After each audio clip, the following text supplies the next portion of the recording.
Lovely. Loverly. Go bug my various socials, including Twitter. Blue Streak. Big Spy. Sonic the Hedgehog. No, it's playing Tropical Resort Act 2. For the naked eye. Sonic the Hedgehog. Sonic, he can really move. Sonic, he's got an attitude. Sonic, hi to everyone in the chat. Fastest thing alive. 4 minutes till the show. I don't know why the co-hosts are saying. We didn't decide who was hosting, did we? No, we didn't. Like, I certainly could. I forget. I feel like I asked you every if week. you had a preference. I don't remember if you gave an answer. I think you just start talking about how you're going to be, like, tired or something. I mean, I'm always tired on podcast night. You tire me. How can I tire you if you're tired before we even start? You're very skilled at it. That's how. Well, thank you, I guess. By the way, our podcast is currently set for music. Don't know if I'll fix that. Like, I know I'm singing and I'm very good at it, but you know. Okay, there we go. I've updated it. Yippity-doo-dah.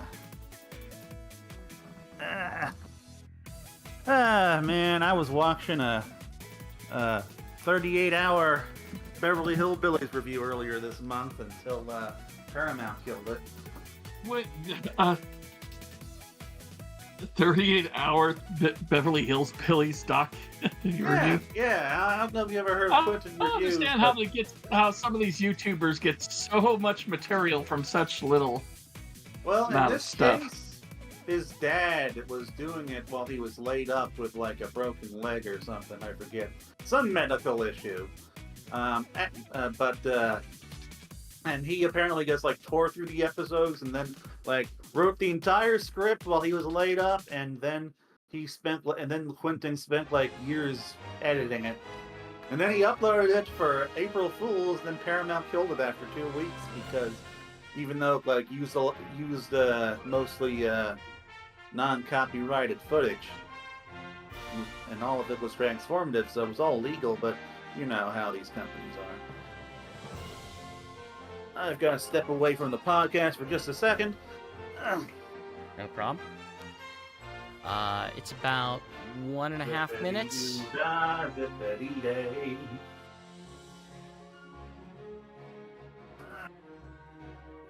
Show these giant Easter Island heads at the Home Depot. Oh my god. You can get one for your garden, a giant Easter Island head that's the size of you. I presume it's for the same type of person who would buy a giant skeleton. I'm just putting the podcast. I'm guessing so. Big. You have a big enough garden for that. I have my headphones out right now, so I can't hear you. And my microphone is distant, so you can probably only barely hear me. But regardless, this is actually the show, so that's fine. Okay, hello. Okay. Get stuff on the socials. Sweet, I love socials. Oh right, let me also share the YouTube link.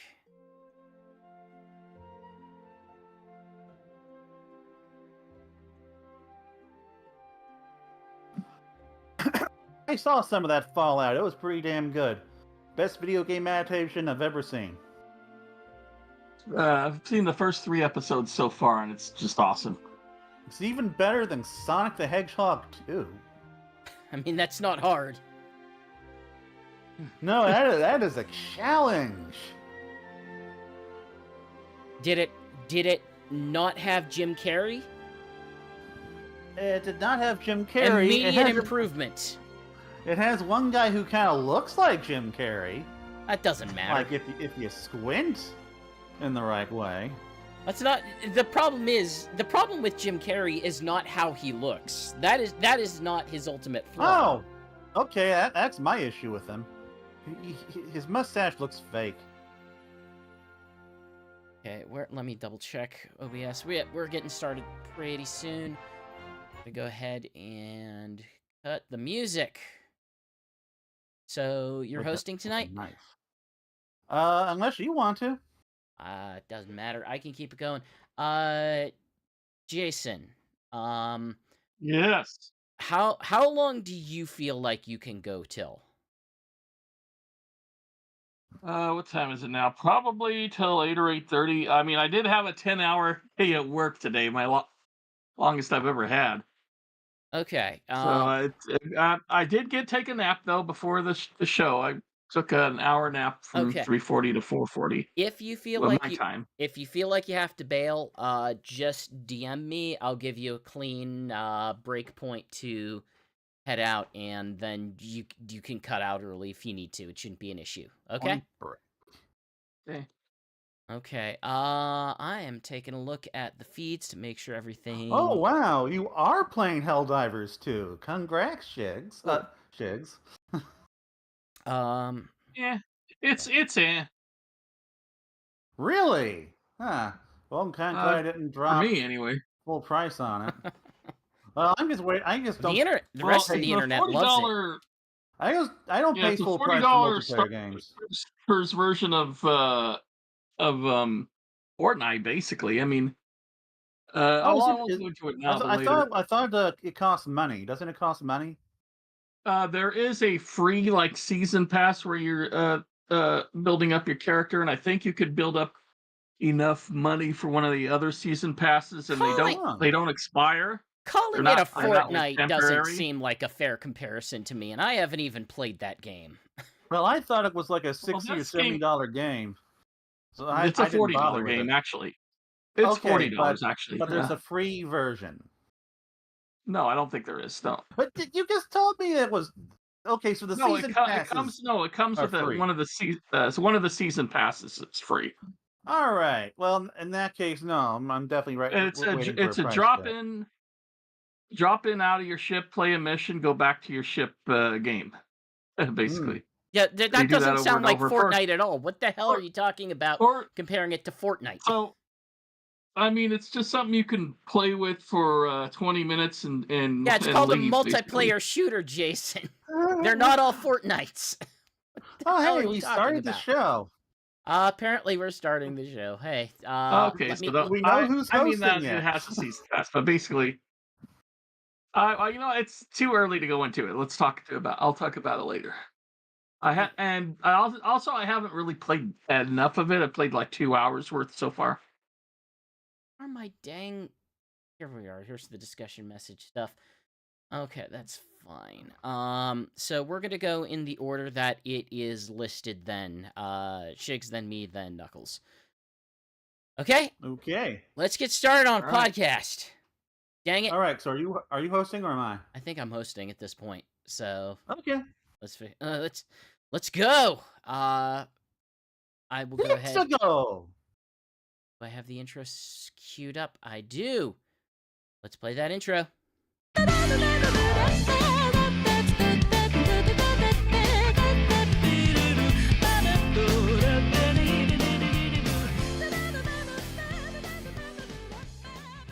Hey, and welcome to another fantastic Sonic Talk podcast, the Sonic Stadium Sonic discussion news talking podcast in your ear holes, where we say news at you and then you listen to it with your ears. And I have two co-hosts this fine episode, including Nuckles87, who I believe has 2 ears. As far as you know. And of course Shigs, who I believe has minimum 1.5. I mean, he is old. I have my 2 full ears still available. Eventually, you're gonna get hearing aids. Think about 4. And I am your host tonight, GX, aka Chris, aka the Spin Dash, etc., etc., etc. And yeah, we've got a whole slate of Sonic news coming up for you tonight. And then also some Knuckles news. We got Knuckles news. We've got Paramount Sonic 3 news. We've got some crap about Shadow. Multiple things about Shadow. We've got Amy. We've got promotional Amy costumes or some nonsense. Some people ate pancakes in order to get a skin for a video game. GX, Can't wait to get a mouthful. two of us here went to IHOP for this. Shigs, Jason, why don't you go ahead and get started by telling us what you have been playing?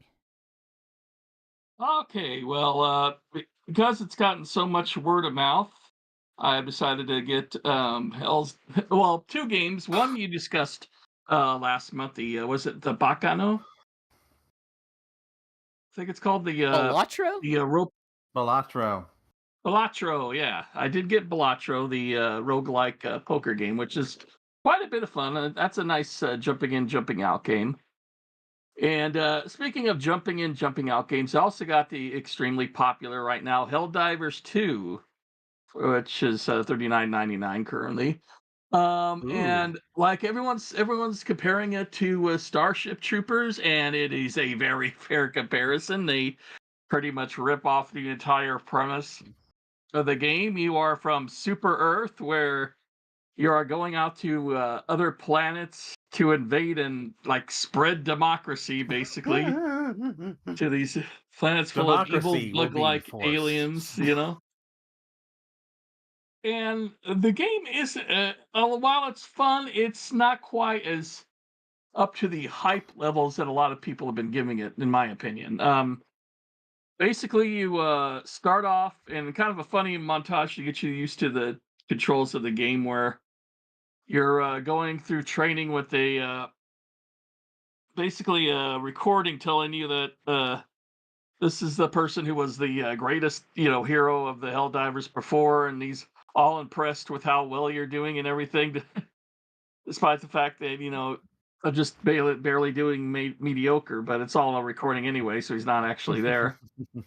And then you go up into your warship, where you and like 4 others pick out a mission and drop to the planet and basically uh, do whatever missions available at that time while shooting like different bugs and Terminator robots and what have you. And then you meet up for evacuation, which is on a little spaceship that drops back down, and you have to protect your base while the evac ship comes, and then it brings you right up, and then you're on to the next mission. You can from there you can also customize your character. You have a little season pass where the money you earn from the different missions can be spent on second currency for other seasons, or for new weapons, new cosmetics for your character and such. And it's all right. I mean, it's not as over the top hyped as I thought it was going to be. I thought, that I mean, it's just to each his own, but it's not quite what I was looking for the game. But it's still not bad. I mean, I do see where this is kind of something that should have been free to play instead of a $40 game, because there is a season pass you get with the main game, but then there's a second and a third season pass you can get after that. I believe the second currency you can probably collect enough to get that extra season's pass. Yes, paid season passes with paid games, BS. Yeah, it is it's just a mainly a third party team shooter, like Apex Legends before it. You do have the ability to point it someplace, let your teammates say there's something interesting there. We need to go over here. But unlike Apex Legends, it's not so far as I can find, and it's not a versus game. It's not you're not going up against other players. You're just going up against PvE. It's a PvE yeah, game. it's player versus everyone. Which is honestly something that appeals to me more than the traditional PvP or those kind of shooters. What's funny is the other players still might try to screw around with you. Oh yeah, now while you're playing it, just to there's riff on you. There's been interesting discussion coming out of this. There's been interesting discussion coming out of this just because there is we'll say, overly hardcore crew, or like a subset of players who, if you do not have the exact loadout that they think you should have, they will just attack other players because they are upset that, some people are trying to have fun instead of taking it completely, unfortunately, seriously. I hate people like that. As do the developers. They're trying to find ways to go against that. Well, I guess you just like ban people who kill too many players or something. That would be ideal, but also, like, I think part of the appeal of this game is that it is ridiculous enough to allow for, player-on-player hits. Team attack, I guess. Well, Right, I don't and know. It should be possible to determine. speaking of earning credits enough to purchase another season pass, what has been killed on that is the latest update from Disney Speedstorm, where Ooh. for the final time, I guess free to play. I have this game on like 3 systems because I've actually really enjoyed it last year, and so I have a lot of these what's called season tokens that I've been spending, so I don't have to purchase any season passes. But that's almost up now. I have just 2 left. But there was a little confusion because they were mentioning on the updates that tokens will no longer be able to be used for season passes. But that's not including the golden ones that I have. But a lot of players have been saving up their blue S coins for the season pass token, so they can earn their season pass without having to pay for it. Which I don't know how they do it, because it's 990 S coins for the season pass, and you only get 5 of those when you level up a rank in multiplayer. And they rarely give them out in any other way. So it would take hours upon weeks of grinding just to get to that point. So I'm just just gonna sit surprised here at and that. pretend like I understand anything that you just said. Well, in other words, it's a very low to earn currency to get that season pass credit. Where the S coins are usually, they want you to spend them in their little cosmetics and upgrade areas. Now there is so the reason I'm talking about the latest update is they've done a lot of changes to Disney Speedstorm in this season. So the new season stars Wreck-It Ralph, and after all this time, you finally get Sugar Rush as your new track, which is out of all the game properties, it took this long for them to do the one movie property that's has a Mario Kart style track around it. I feel like any other company would have like made that their premier one. This also feels like this is the start of the end of Disney Speedstorm. Like they're trying some things to make things easier, but they're also trying to monetize heavier. So one of the things they've done to make things easier is for the last year, when you're upgrading a character, you have these upgrade parts that you need to upgrade that character. And besides the character shards, which are collected to get your character from 1 star to 5 star. But then he also has They also have levels 1 to 50. But now, instead of having all these different little I was saying upgrade parts, like say Beauty and the Beast would have Belle's gloves and Beast's like Rose and the glass case thing.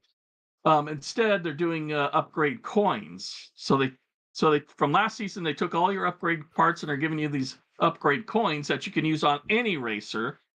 So you're not tied down to specific characters. You can now just upgrade the racers you want to upgrade, and that worked out good because I got like Mickey Mouse and one of the other top tier racers, Mike Wazowski, to level 50 now, which is your maximum rank.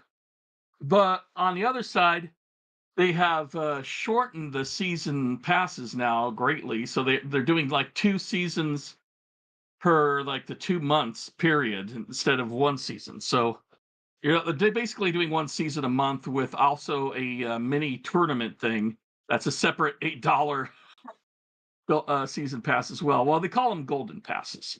So, for example, they have the Wreck-It Ralph Golden Pass, which is on the previous season for The Little Mermaid. It was 8 tournaments long, and it went to the span of about 2 months. Where here it's 5 tournaments long, and it's in 1 month, and you've already done 3 out of the 5 tournaments within the first week. They've unlocked.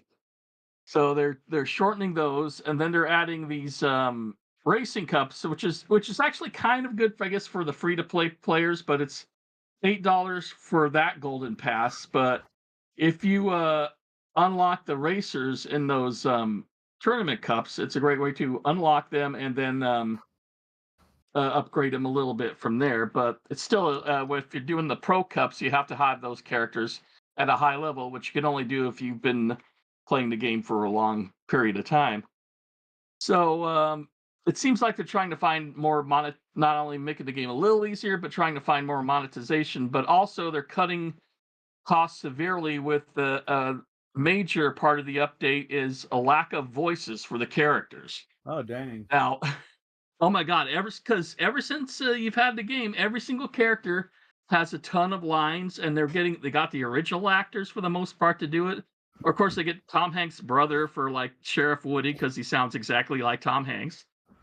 But for the Wreck-It Ralph season, they got the comedian who does the voice of Vanellope. They got her back. Oh, and they got, she is very achievable. Yeah, and they got oh my God, I can't I'm remember his guessing name they right now. did Who not- plays Wreck-It Ralph? Did they actually get Riley? Yeah, they got Johnson. I see Riley from when they stand to do Wreck-It Ralph. I might be Okay. wrong. They might have gotten a sound-alike. They might have gotten a sound-alike.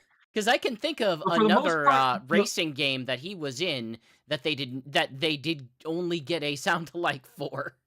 So it might be a sound-alike, but for the most part, they've been doing really good on the voice cast as far as like they got James Woods for Hades and stuff. So I they're wonder what it must be like to be Tom Hanks' less successful, more affordable brother.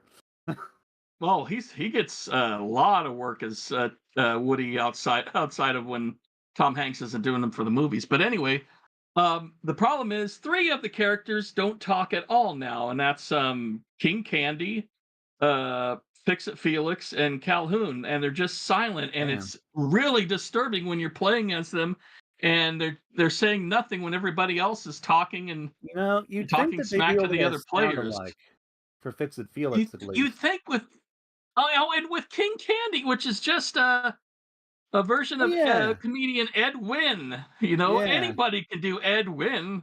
Well, not anybody. Yeah, I couldn't mean, do that Win. What's his name? Phil Theobald. He's always doing director Sam Raimi, don't you know, with the amazing Into the Spider People with Ruth Campbell in a stunning dual role as Okay, the so you're saying that they Spider should and the hire people. you. Yeah, but anyway, plus I think there's enough sound bites in those movies to at least be able to get a doable, bit of voice acting. But no, they're killing off the voice acting in these games except for the main characters. And that's a bad sign that this game's not making enough cash for them, that they're having to make cutbacks.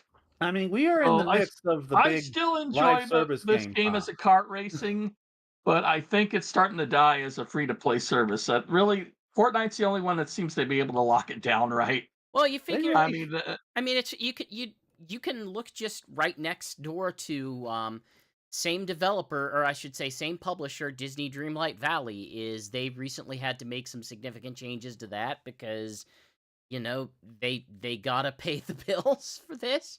This Disney license certainly isn't going to be cheap, and after you have the first wave of people who continue to who were in it for the novelty and in it for like at least some of the content, at some point you're just playing to whales. It's the nature of the beast. Yeah, I mean, that's pretty much it. Because the people who have stuck with this game, they don't have to spend as much as anyone was free to play starting in September, where they're they're barely getting anybody at all. All right, the last little thing I wanted to talk about is just to add some little Sonic talk to the menu. I had to get my dinner early, so I went to Subway and I went by Dollar Tree on the way. And you've probably seen at Dollar Tree these little cheap things with I've done a toy review of it with the little Sonic plastic disc shooters. They have the little images on them, and I will say they are effective when they can shoot out super far. But the new thing they have right now is what's called the Mystery Super Mini Walkers, which are little, like, they're not quite bendable, but movable figures with, they're very flat figures with movable limbs. It had a collection of 4, which is Sonic, Knuckles, Shadow, and Super Sonic. And I just got 2 of them out of a curiosity so I could talk about them on the show. And yeah, these things are cheaper than a McDonald's Happy Meal toy, which I guess for $1.25 you can't expect much out of it.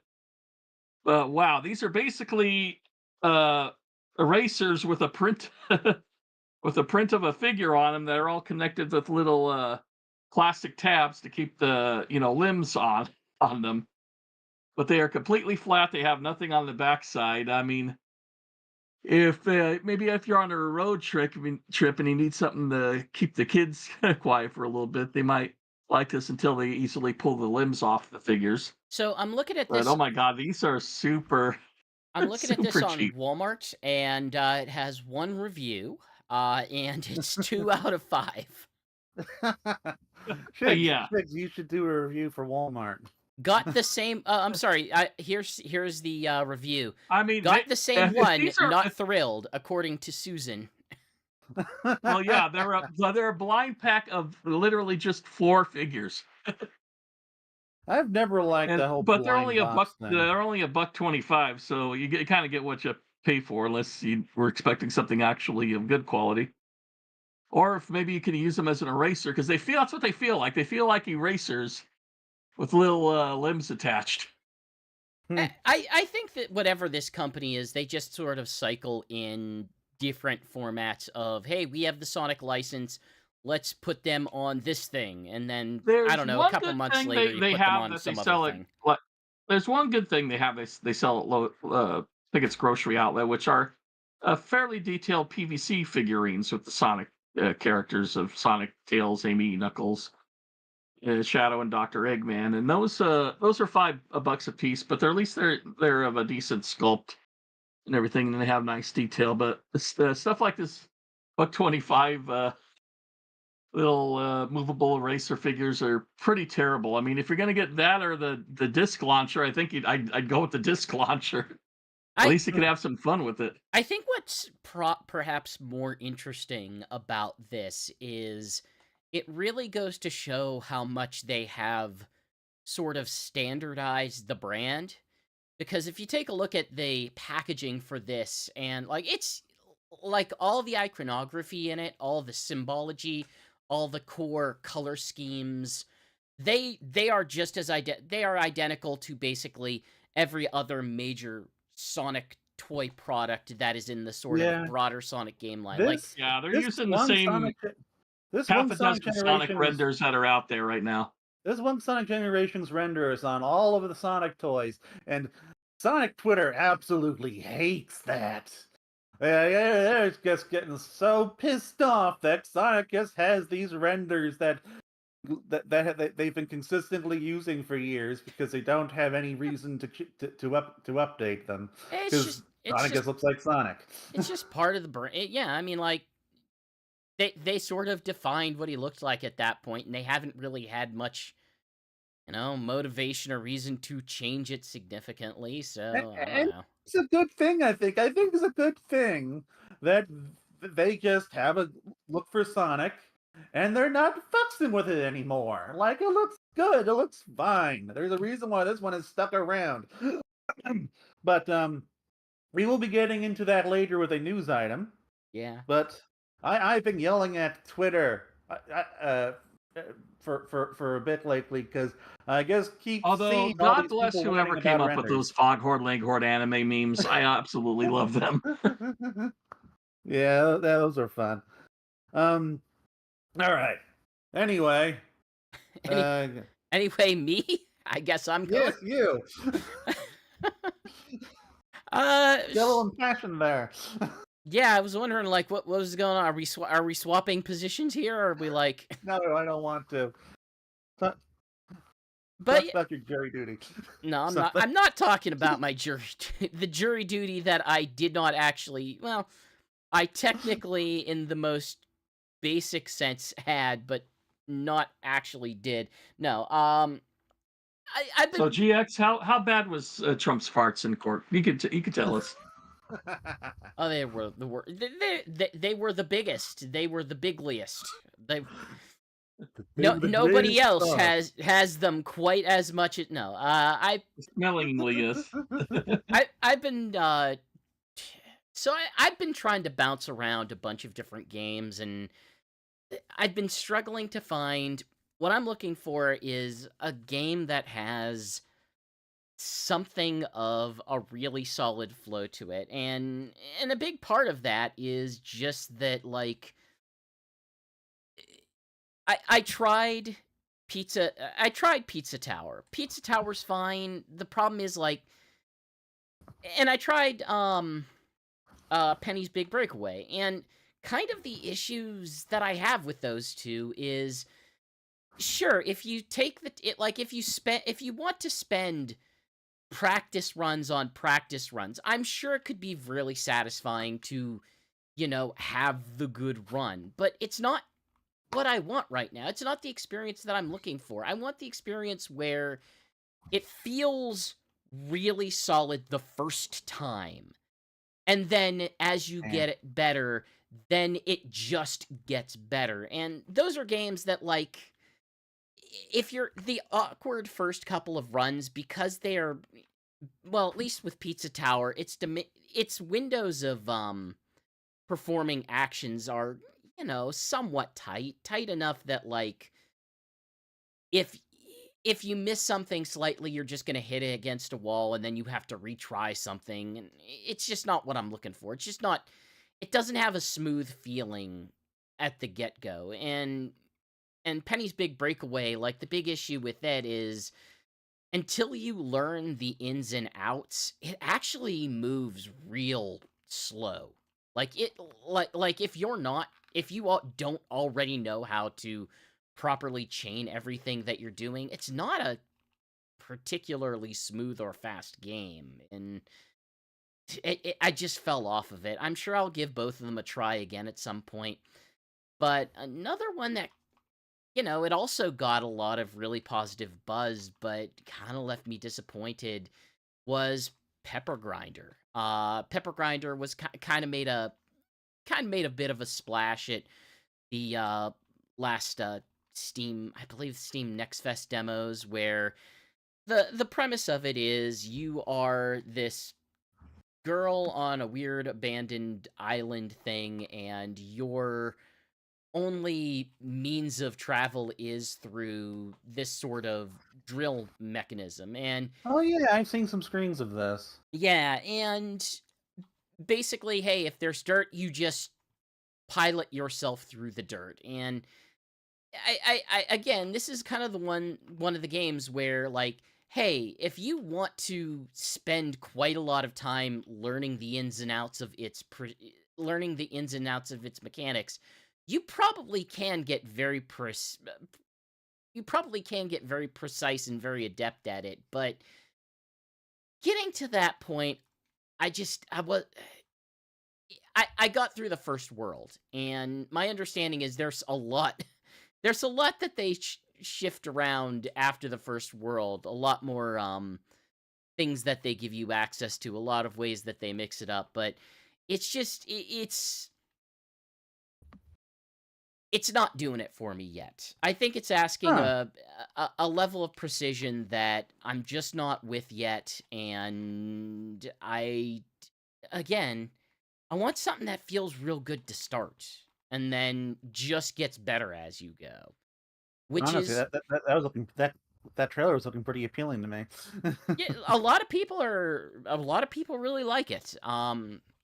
Like, I'm not saying that, hey, there isn't appealing stuff to be there. And admittedly, there's some just straight up accessibility options where you can decrease the overall speed of the game, and I'm wondering if that's just what I need to do, is just, like, notch down the speed a little bit so I feel like I have a bit more precision, and then maybe as I, get a little bit comfortable with the layout of the levels, that maybe I can start to turn it up a bit, but it isn't like, when you think of something like Nights, as much as I don't like Nights and Dreams, Nights has something that it does where, like, it has these arcs to it. Like, you don't just move in a direction, like, you kind of have to arc around in certain ways, and you're a little bit limited to certain arcs, but, Pepper Grinder's a little bit more, you have to create the arcs, but your turning radius is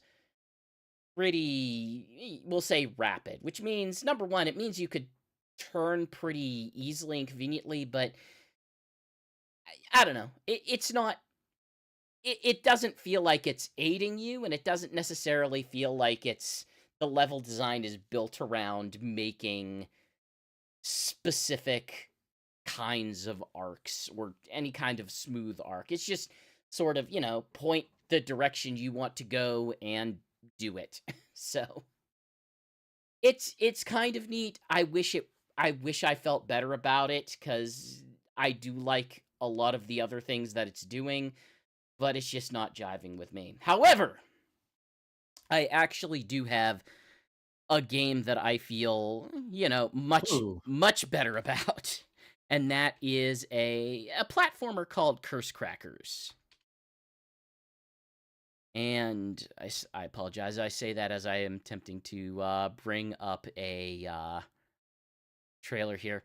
But Curse Crackers, it is a 2D platformer that I would kind of say is like a less polished Shovel Knight.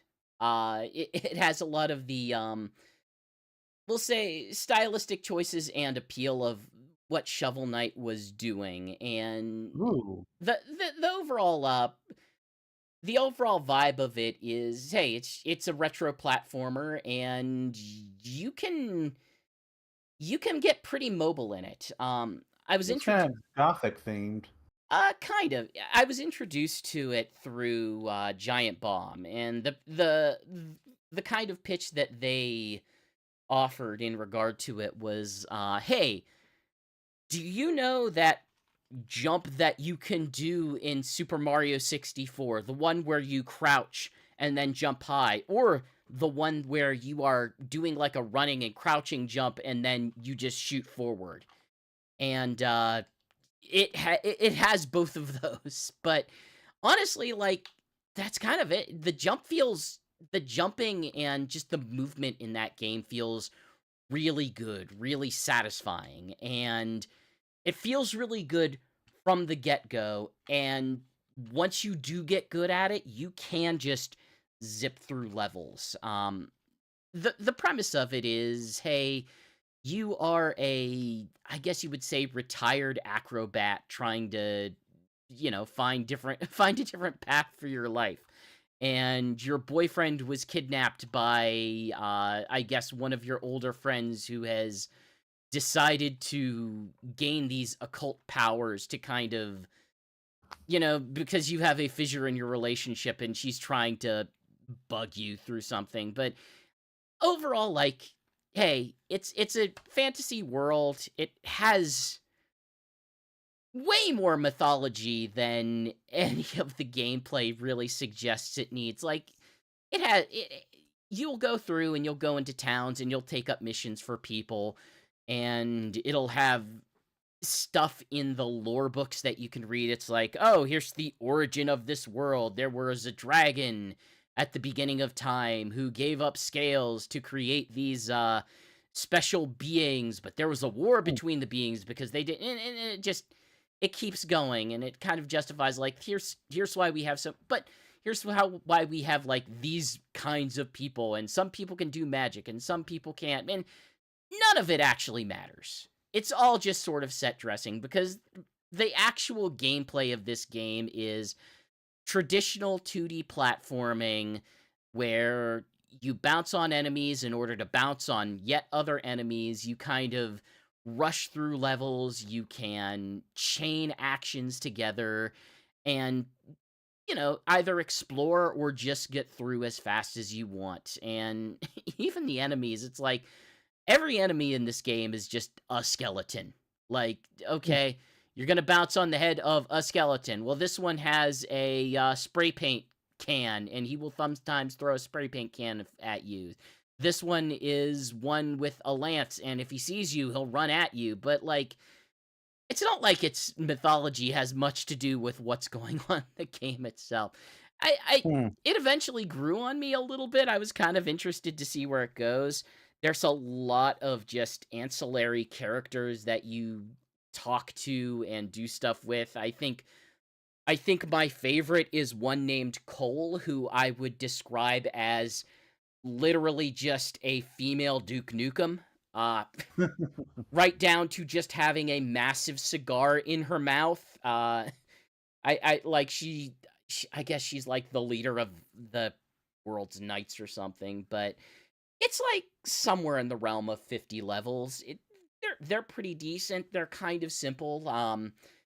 It sometimes feels like there might be a need for a little bit more guidance on stuff, especially if you decide to go for some of the unlockables. It does the deeply annoying New Super Mario Brothers thing where, hey, find the secrets. By the way, some of these walls are fake. And just doesn't do a great job kind of telegraphing. It's why like Super Metroid 2. For me though, like a good example of a thing that does it right, like Shovel Knight. The Shovel Knight comparison is pretty apt, if only because Shovel Knight also has false walls or destructive walls, but I've always felt like Shovel Knight found really good ways to better telegraph it, that it could give you reasons to really explore or at least investigate particular areas, that hey, there's going to be something here. This one, sometimes it does. I would say like a good 80% of the time it gives you enough to investigate an area, but also, hey, what's GX's prime bugaboo in platforming games or just action games in general? It's how much of the screen you get to see at a single time. And as Dolius in chat mentioned, it has a very Game Boy Color aesthetic. Specifically Game Boy Color, like not even Game Boy Advance. But it just has that kind of soft palette to it. But it also means that it's kind of a low resolution of a game. And you kind of have to rely on the, much like Sonic 1 or Sonic 2 or whatever, crouching to look down, looking up to look up, and there's a lot of more jumps than you would want in the game, where you kind of do have to use those so that you're not taking a blind leap of faith jump. And when you hide some of the secrets behind that kind of action, it doesn't always feel great. But again, I'm talking about the sort of extra stuff that you can do in a game, and at some point I would recommend, you know what, if you feel like you've gotten everything you want out of it and you still want to play as I have been doing, just use a guide. Just use a guide. Just use a guide, because some of the stuff you're just not going to find. Yeah, that's what I do. But there's a lot of stuff hidden in it. There's a lot of good stuff hidden in it. Achievements to unlock to get like different palette swaps for your character in the game. The aesthetic is, I would say, WayForward-esque. And if you know what I mean by that, then you know what I mean. It doesn't necessarily go full Shantae, but it gets, within spitting distance of how Way Forward represents Shantae in various forms in that series. But Hmm. it's it's good. I had a really fun time with it. I will probably continue to go back to it, and poke away at some of the unlocks just to see if I can accomplish 100% of it. I like it enough to keep doing that, and I think that's probably the best compliment I can give it. I also started Dave the Diver. I have not put very much time into it, so I'll keep my thoughts brief. It's a run-based game where part of the majority of the game is you go on a dive, you have a certain number of stuff that you can carry, you have a amount of depth and an amount of oxygen that you can manage, with the goal basically being, hey, bring up stuff that you can take to a sushi restaurant. And then once you complete as much of the run as you reasonably can do, bring up as much like fish or ingredients or whatever you need to do that. The next half of it is you have to create a menu for that night, and then you have to actually serve the customers. And the appeal of it, more than anything, I feel, has been just its ridiculous cast of characters that it has. The titular Dave is just sort of a dopey, everyone's going to take advantage of him kind of guy. And he's surrounded by weird characters who either take advantage of him or have no problem just ordering him around to do things, or it's a good premise and a good cast, and it's been interesting so far, and I'm looking to put more time into it. So hopefully by this time next month, I'll have something a bit more substantive to say. Well, it did win. It was up for Indie Game of the Year last year. Yep, this Nexon game sure was up for an Indie Game Award. that small indie studio Nexon. Because they have like what, hundreds, thousands of employees. I forget. It's ridiculous. They're probably South Korea's biggest publisher. I have to imagine they're South Korea's biggest. That'll be thousands. Yeah. So tell me about Sonic Dream Team. Okay. Sonic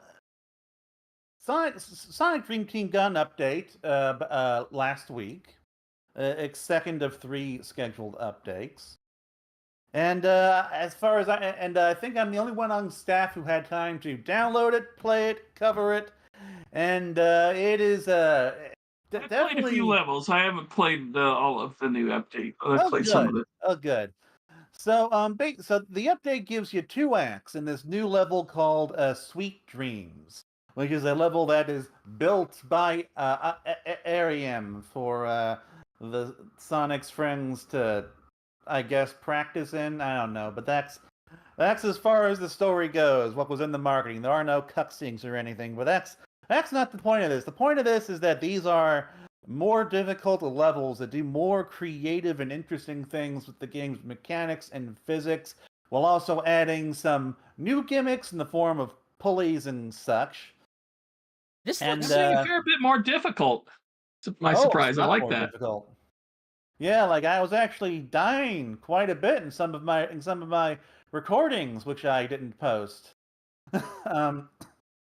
It seems very Super Mario 3D World. I mean, I guess, except you're moving at Sonic speeds. But it feels like a lot of the design, like the level design type choices that they've made here. Like I'm looking at spinning laser rods. I'm looking at the timed platforms that shift between one and the other, and like all of those things are just some of the trademark level components of Super Mario 3D World.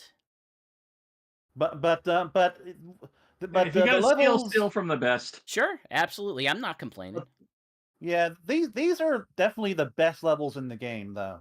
Like one of my big criticisms of the original base game was that the levels felt too samey. They didn't really feel like they had their own identity outside of their aesthetics. Like, Sonic levels, your classic Sonic levels will have like specific gimmicks that set their levels apart, specific gameplay gimmicks. And you didn't really get a whole lot of that in this. But this level does feel like it has that kind of identity.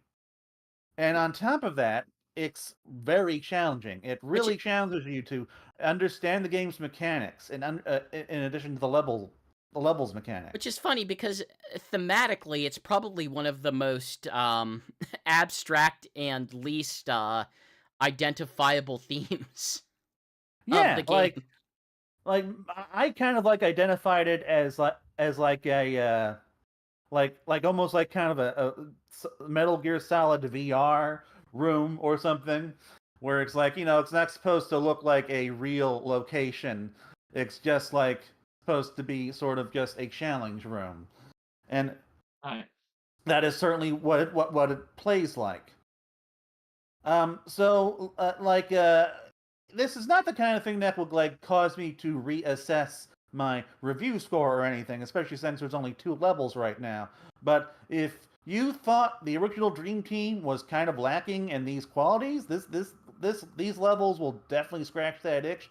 And what's really cool about this is that, unlike the original game, where you would often kind of go through a lot of these same level layouts, there are 4 missions in each of the 2 acts that you get to play, and every single one of them is different. It's like basically 4 acts, each of them designed for a specific character type.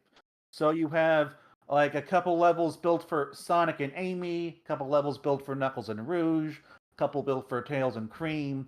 Like there is no like generalized level where you can play as all 6 of them. And while that does kind of make these levels more linear and a little less free, it does really challenge their individual skill sets. And like especially for the flight and climbing characters, like that makes for some really fun platforming, in my opinion, because they have some of the most interesting moves, interesting methods of movement in the game. You're not just boosting around; you have all these other traversal options, and these levels are completely built around that. So you like for the first time ever, we have like these really challenging Knuckles and Tails levels in 3D. So like again, I really hope that Sega Heartlight gets to do something for consoles, because they really do have a spark for their Sonic game design that they hit the on core something. games, even the core games I enjoy, like Frontiers, have been lacking for a long time. They hit on something here. I mean, unfortunately, that's probably going to be less possible based on it, but also like it's still, we're still in the weird scenario where, look, a lot of games, one of the major takeaways from the recent indie showcase for Nintendo, the Nintendo indie showcase that they had recently, is that number one, indies that started with Apple Arcade exclusivity agreements are finally, after losing those, or after ending those agreements, are coming to consoles. But again, we're still in position. Nothing from Sega has. Yeah, Sega has not done that yet. Now, they've only had one game that has thus far left that agreement, and thus we only have one data point, and that data point has told us, no, they were not interested in doing that. So, for the time being... Rocket Universe, a genuinely great game that would play better on console, better than Dream Team, in my opinion, because Dream Team is a bit basic. Like, but Choo Choo Rocket Universe, that's like a proper puzzle game. That would go real well on a console. You know what? The best really part about it being on a console would be, though? Like, you can play it. No, that other people can play it and quit freaking whining about it. Yeah, I every time we post Dream Team news, it's mostly people port begging or complaining or something along those lines, and it has just gotten old.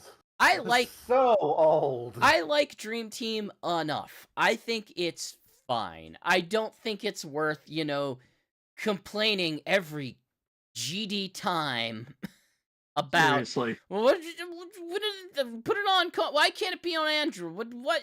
It's like, there's very clear reasons why it isn't, and there's very clear reasons why it can't, and you probably know all of those reasons, so you don't need to You wrote an whine about it article about some of them.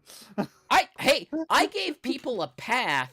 If you care so goddamn much about this game, there is a very clear path on playing it now, as well as, playing a bunch of other games that are probably worth your time.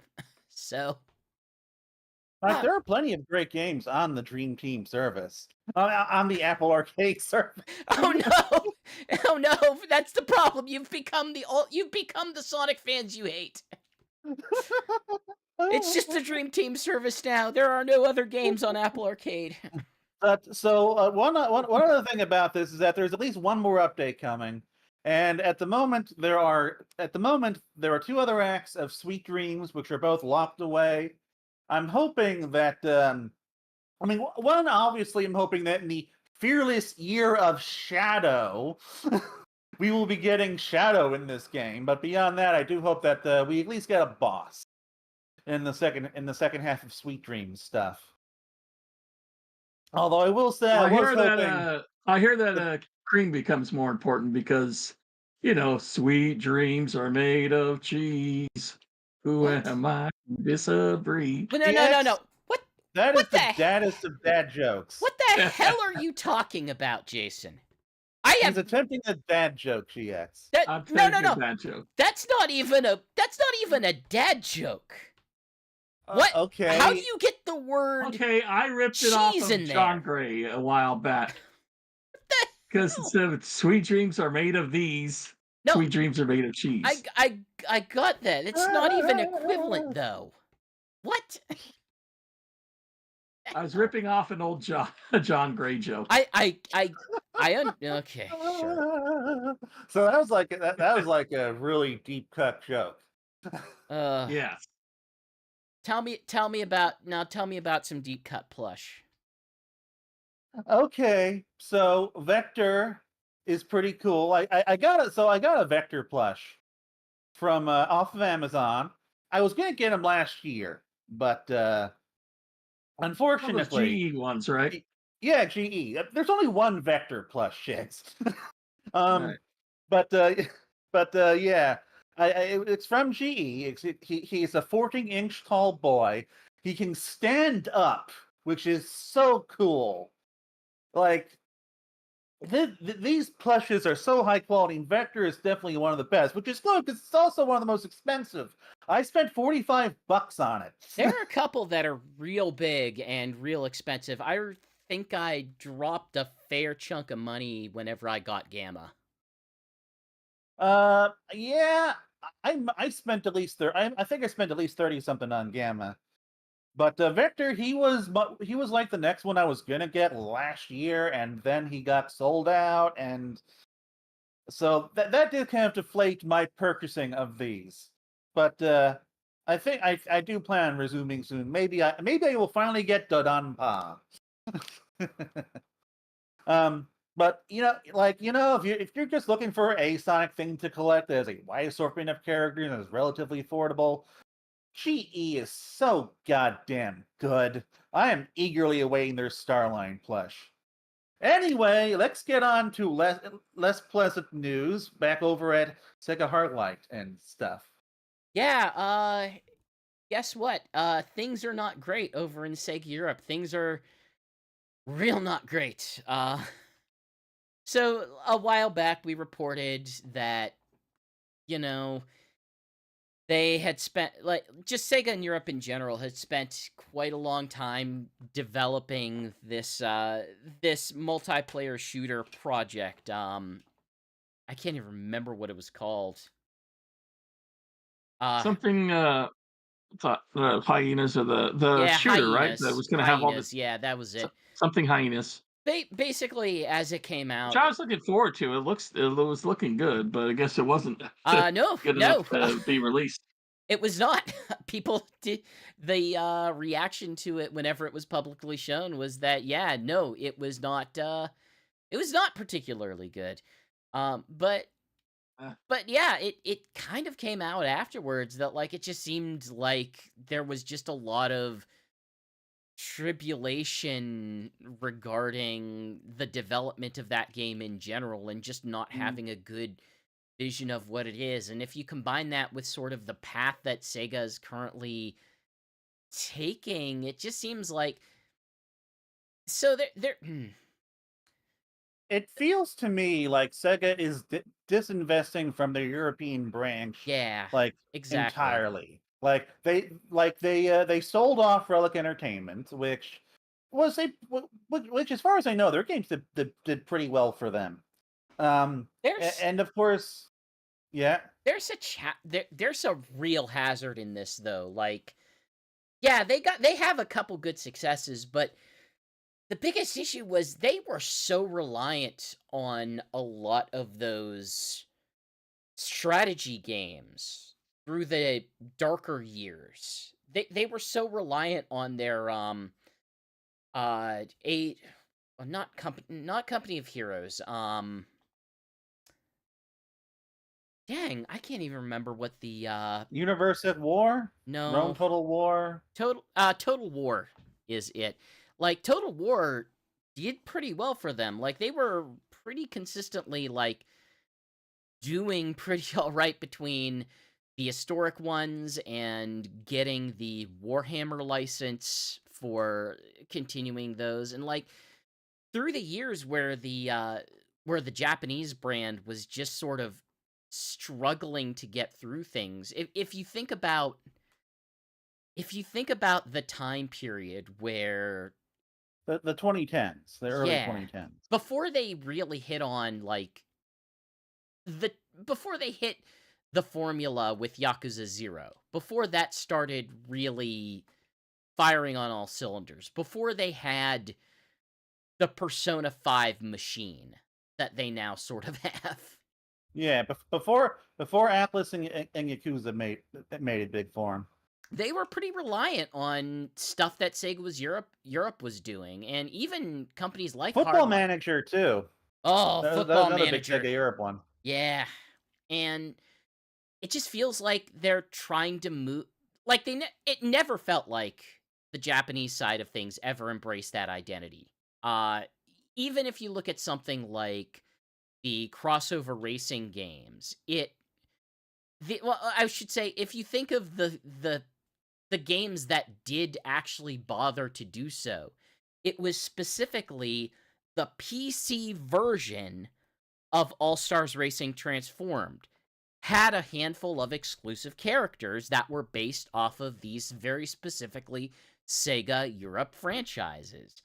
But when you Right. look at any other major crossover project, they've never really embraced any of that stuff. Like you could Well, I think part of the issue is that those strategy games didn't really have much in terms of characters for you to use in crossovers. perhaps Like, not, but like I would say you could absolutely pretty firmly embrace the 2 Point series.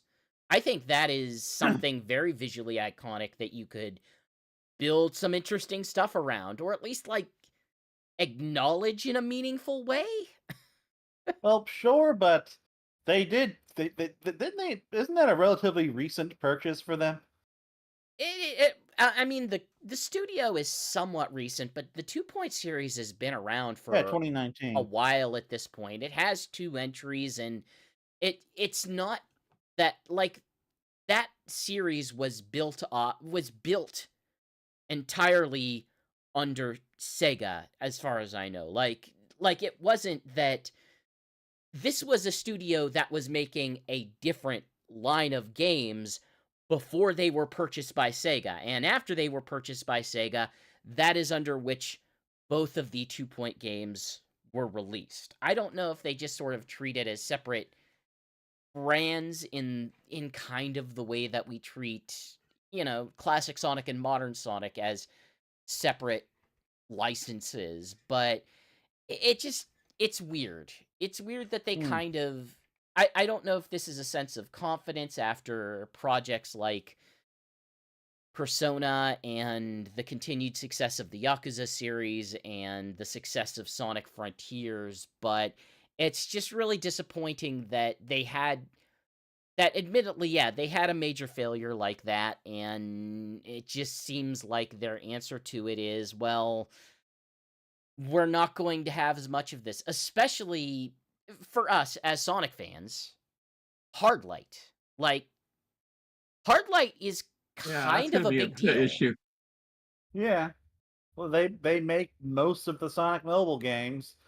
I they have like multiple projects coming out this year, I think. Yeah, like anything that's on Apple Arcade right now Which has been done I by can't talk them. about. Well, no, wait, I take that back. Not everything on Apple Arcade does, but anything Sonic related has been them.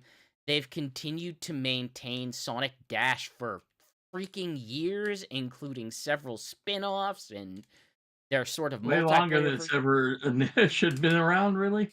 They do. Their version of Sonic Forces probably has significantly more cultural impact on the franchise than the Sonic Team version of Sonic Forces. That was something I was realizing last year. I was like, damn, like this is really the kind the Sonic Forces that has the most presence in the fan base now, because it's just been getting consistent support for years. Yeah. Like, hell, we've got news to talk about in this very show.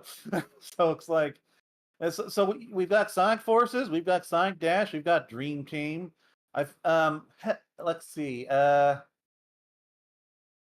forget if Toy Racer is also from them. I don't believe that one is. I think that one's okay. At least, hey, the game hasn't been officially announced, and all we have are rumors at this point, rumors and leaks and whatever you want to interpret them as. But I believe one of the aspects of that leak was that it is not coming from Hardlight. Yeah. But also, like, we have to imagine they've got to be working on something, because they're the only they're one of the I think it's not I think they're also like working on a monkey ball game or something. It's worth mentioning, it's not merely that they are the biggest Sonic mobile developer. They are also one of the more consistently successful Sonic mobile Sega mobile developers, period. Because if you think of the Sonic Team developed mobile game, Sonic Runners. Sonic Runners is great. I will not complain about Sonic Runners, but it could not survive. They lost. It died after a year. They lost Sega Heroes after that company got basically moved on to other things.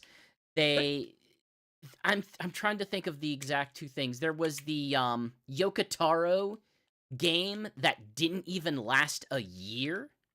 The classic retro arcade game waifu, yeah. It's that, like, and of course my favorite what would you say mule to kick, just making fun of how much they freaking invested in the Sakura Wars game. Like, how much did they think they were going to get back from that? Like, Hardlight is amazing compared to a lot of what they were trying to do in other spaces. Like, yeah, it feels bad, especially after a game like Sonic Dream Team, which, yes, they're getting direct money from Apple to make that game, and by all accounts, it's better in some regards than some selection of recent Sonic Team games. So, or at least better received, I would say. Dream Team, I think, is definitely I guess it's a straight up platformer. I do like it more than Frontiers, although overall I'm not as sure. Yeah. But yeah, But it's unfortunate, and like I think we can at least ah, say we extend our sympathies to everyone who was impacted by that. There's a lot of really talented people who could go on to who will hopefully go on to continue to make a lot of really great games in the industry. I see what got my wires crossed. The hard-like games I'm thinking of are games that is something we can't talk about on here. But Gotcha.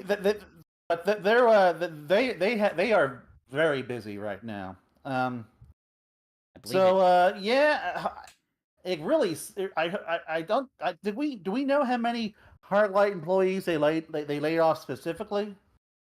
We just know that hey, right now Sega of Europe has 240 positions that were part of this round of layoffs, and that is on top of another 250 layoffs earlier in September, whenever they were initially going through some investigating Sega of Europe restructuring. So Damn.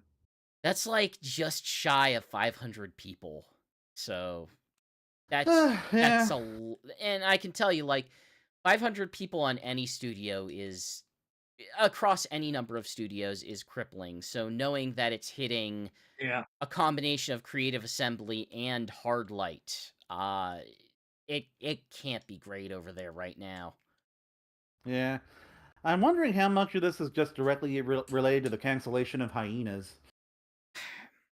It we would never know, but also, like, yeah, it's the thing of how much is it that specific failure, and how much is it just the shifting culture of Sega and what they see as valuable. Because there's a lot of things that I think that they could get. Well, I I would almost say that at least part of that could be related to the Rovio purchase as well, Oh because yeah, they have to. true. Because That's number one, possible, yeah. yeah, they're gonna have, we'll say, another new mobile developer, as unfortunate as that may become. But I don't know. I would rather play. I don't even like a lot of Hardlight's free to play stuff, but I would in a Yeah. heartbeat play Hardlight free to play over Y'all heard Rovio me free have to a play. y'all had heard me have a breakdown over that Angry Birds BS last show. It Oh sounded god, that like was a trash. terrible promotion. Yeah. It was a terrible promotion. Ugh. I'm glad I I really What sidestepped hope worries all of Sega me it. doesn't about the go too game far in that industry direction. as a whole now is that it tends to keep trying to do that free to play, direction, and it's not always profitable. In fact, a lot of times it's not profitable. Oh, everyone's God, I chasing just this. wish the video. Everyone's chasing the services right now, and all I hear in all All I games want is to reporting get is things. like, what are you doing chasing these services? All of these services are failing. Nobody can nail this except Epic, and even then, Epic's not making the money that they were And it's making just the before. one game too, because nobody has time for all of these live service games. There's Yeah. just not enough time for all of this stuff. Not everybody can People have. have their Hoyoverse. Yeah. So yeah, it's deeply unfortunate. However, what may be a little bit less unfortunate is we are apparently getting a new classic figurine. Yes, a Fang action figure. This makes me so happy. Whenever a obscure Sonic character that I once thought could never get merch gets merch, I don't know. My happiness gives another angel wings or something. Like it's just I am so looking forward to this. It's Unfortunately, I don't think he doesn't like come with the marvelous queen, but well, so I'll take let's it. be They specific. could do that in the future. I mean, it is a 2.5 inch one, so playsets are. It's more playset friendly than the larger ones. To a degree, like Yes. the play. So yeah, it's 2.5, which means it's going to be one of their cheaper lines. Hmm. Which they So it's going to be periodically. the $5 at line at Walmart type figures. Yeah, exactly, and they haven't had a lot of a lot of the bigger play sets that they have had have kind of been sort of either level or Eggman centric. Like a lot of the ones that I own are Yeah. the like it's the 2.5 scale, but you get the giant Eggman robot, or you get the egg hovercraft, or you get a animal capsule, or hey, Or this I is get this the giant Fang robot from Sonic Superstars. actually ooh, actually I would probably buy that if they I offered it. would get that.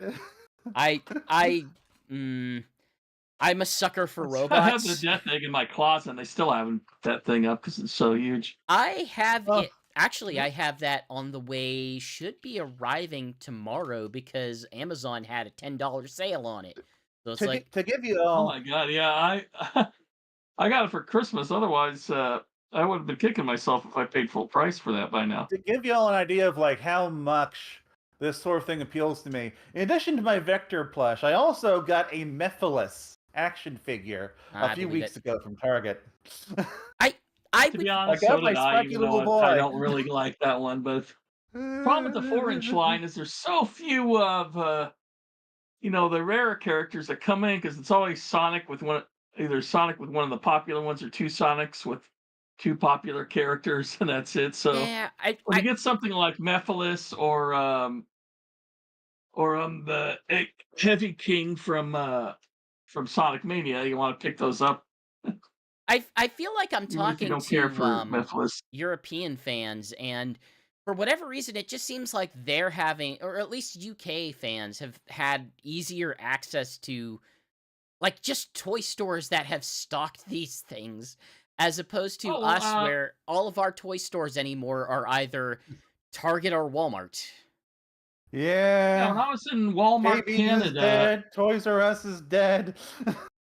I was visiting Canada last year. Went to a Walmart in Canada, and their Sonic selection. They had like two or three Cream the Rabbits and several like Vectors. So I'm like, okay, those aren't selling as near as much over there as here. But they also had the Crash Bandicoot figure series that never came out over here in the States too. Mm. But yeah, I think number one, I am not immediately interested in starting to collect a bunch of stuff. Although I will say my next major purchase could be something else that was revealed in this presentation, which is it looks like they're releasing an actual The Tornado, um, Yes. That which also looks cool. I might have to get that one. It appears to be the we'll say version with the bonus engines after you get shot down in Sonic 2, but I've always been a fan of the plane. I have the movie version, but quite honestly, if I could also get the classic game version, that is something that leaves me excited. And they've, by and large, I think the Death Egg is the only major modern playset, isn't it? Like most of the playsets that they've had have all been like classic, haven't they? Yeah. Like the only modern playset I can recall is the Death Egg one, but I know that but the other one was like has those choppy planks, I think from Sonic CD or something, I forget. Yeah, But they've The mostly Sonic been Mania. classic. Yeah. But Yeah. I guess no, no, technically I have the movie one that you sent me, which I'm still happy to have. I still want this one because this one just looks better. Oh, it absolutely it's way more detailed. Now, it also has like, hey, movable parts and sounds and stuff on it, so it's certainly going to be more expensive than the movie one, which the movie one did not have It was much cheap. detail to it. It was a cheaper toy, but it was nice to have something. But yeah, I'm excited. I guess the reason why I was bringing up comparisons to modern stuff is because I feel like the next one that I would want, and they obviously couldn't release it right after this one, is I feel like we should probably at some point have a Cyclone/Tornado 2. Yeah, one that can transform into the robot. Oh no. We had rumors today. We had rumors Ooh. today. Oh, there's rumors afoot where there may actually be some sort of Sonic Transformer collaboration, and it Oh, definitely yeah. won't be that thing that I would specifically want, but it would be cool if it was. a Shadow the Hedgehog transformer. We already have Mega Drive Megatron. We don't. Shadow can turn into a hedgehog and a gun. We already have a Lego set with a Knuckles mech in it. Give all the Sonic characters mechs. No, however, speaking of Legos, apparently you're gonna have to help me with this more because I did not actually watch this. So there's a Lego Shadow skit. Is there anything of value in it?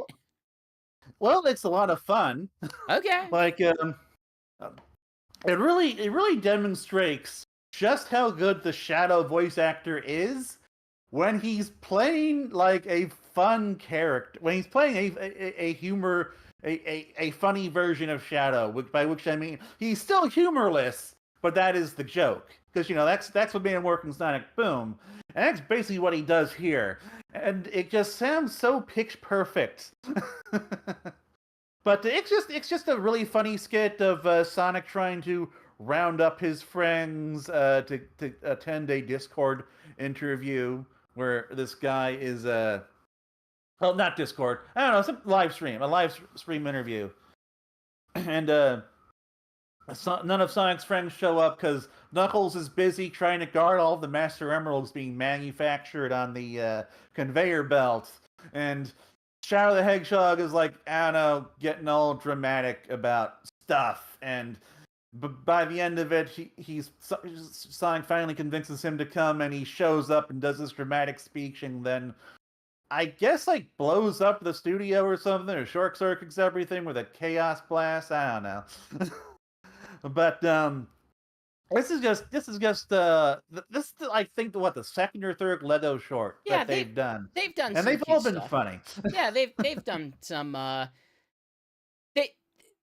They are good at humor, and having the official voice actors in there does give it an air of like authenticity, we'll say. And this does kind of feel like it has a budget, which really, I guess, seems to indicate that the Sega Lego partnership isn't going anywhere anytime soon. I hope. Like I went from not. thinking it would just be a 1-year thing to thinking the Sonic line must be doing well, must be getting more investment, and is probably going to be a long-term partnership at this point. Yeah, I bet so. Yeah.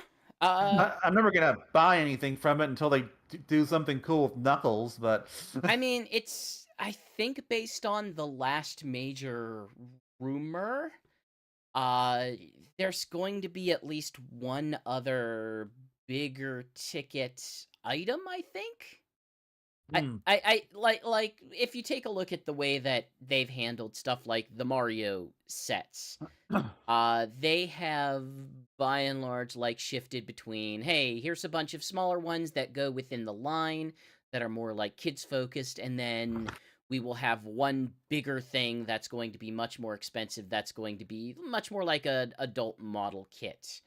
And I suspect we'll have something along those lines. It's hard to know, like, they kind of early on built around like I don't know if you remember the first skit, that it was like, hey, they took this Sonic model and they turned it into Dr. Eggman and hashtag Eggmanify whatever this is. Yeah, wasn't Eggman like riding a man or something? Yeah, and I'm suspicious that they might just make like that Sonic character figure into like a bigger set or something. Thing. Yeah. Yeah. Like not turn it into a Dr. Eggman Sonic figure, but just make it into a more traditional Sonic figure or something, because they've been doing similar things. One of the upcoming sets for Despicable Me 4 is that they are just going to have like a statue-like standee of, like, I think 3 minions in Gru that are just brick built and like a taller scale than just the minifig stuff. So focused on like making the characters themselves. This is something that they periodically do. They occasionally have like these Star Wars and Marvel larger figures that you can build of characters that are posable and stuff. So it wouldn't surprise me if we can expect some other Sonic figure like that. But we're also expecting, more traditional minifig scale stuff, at least sometime this year as well, that we're waiting to hear about. So, yeah. So, Shigs and I went to IHOP because Sure did. IHOP is doing a Sonic promotion. I did not, because I don't need to go to IHOP. I can make eggs myself. I can do that. Well, I like going to breakfast places, especially when I see my folks, which was the situation for this particular one. I just don't think IHOP is very good. I think IHOP is fine. I like their pancakes. So I got I got the Tails 2x2x2, which is basically just two things of pancakes, 2 slices of bacon, 2 eggs. That's the simplest thing. Yeah, I know, but I could make that at home. Look. Yeah, but can you go to IHOP where there's a bunch of okay? There's Sonic characters at each table, and for the promotion, and you can get a DLC code for waitress Amy. No, I can't get you that. Can't do that at home. I can't get this thing that I don't want in the first place. No. But anyway, so the pancakes were good, the eggs were good, the bacon was pretty floppy. I like my bacon crispy, and they didn't do that. They failed, and that was disappointing. But oh well, I don't care. I got my pan coins for my Amy Rose skin, and I'm kind of hoping that I can so basically the Sonic promotion is you have to sign up for the IHOP rewards program, which gets you 5 pan coins with your first purchase. Then with every purchase, you get more pan coins for every $5. Well, yeah, every $5 gets you 1 pan coin. Yeah. And so like for the Amy skin, you get enough by just signing up and then buying literally anything. Like you could just get a coffee if you wanted to, but you can. They also do have bigger ticket. Coins and they give you 5. They also have bigger ticket Sonic items like digital copies of Sonic Origins, Superstars, and Frontiers for the Switch, PlayStation, and Xbox. And to give you an idea, like Sonic Origins is 30 pan coins. Yeah. So if you wanted, and remember, you only get 1 coin for $5 purchase at a time. So if you wanted like Sonic Origins, it's going to cost you around $130 worth of food. Yeah, but you're getting food with that. So, like, this is just a bonus. It works out if you're having a birthday, party or something like that. It works out if you have long been part of this rewards program and haven't cashed in yet. You don't. My personal hope is to get enough pan coins to get a Switch copy of Sonic Superstars, but my personal hope is to not get diabetes. Oh, come on!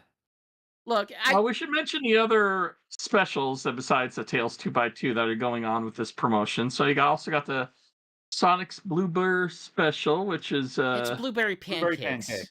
Blueberry pancakes, right? They make blueberry pancakes normally. They do. You don't have to have it be Sonic themed to have blueberry pancakes. Sandwich. Let's let him go through the menu, GX. Jeez. That's just it. Yeah, which is just chicken sandwich and onion rings. And what I got, which was the Dr. Eggman's Benedict, which is just a classic eggs Benedict with which you can have with hash browns or regular potatoes.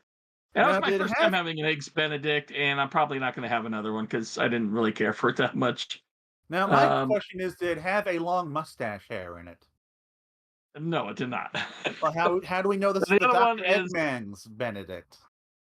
right. And the other one is Shadow's Chaos chocolate pancakes with dark chocolate pancakes, basically. Yeah, they basically just And took that's it. regular. They basically just took like regular menu items and slapped Sonic Exactly. characters They They on took them. sure regular did. And menu since items, and just put since I had characters my from. renders, Oh, and there's an Amy Rose. For some reason, is not on the menu website here. The huh. Amy and Rose sweet strawberry surprise. And since I had to go through this as part of my Sonic render rant, the renders used here are from Sonic and Sega, from Sonic and Sega All Stars Racing, from I forget 2010 or something, 2009. And so yes, this used the old renders, although they do still look quite nice in my opinion. I have to say this. So I live in northeastern-ish United States, and I can find an IHOP if I'm willing to drive, I would say about 45 minutes. They're Damn. not they're not that plentiful where I am, but I was recently for the eclipse over in Niagara Falls. And I swear to God, there were at least 4 IHOPs within walking distance of the hotel, 2 of Huh. which were in other hotels. Jesus.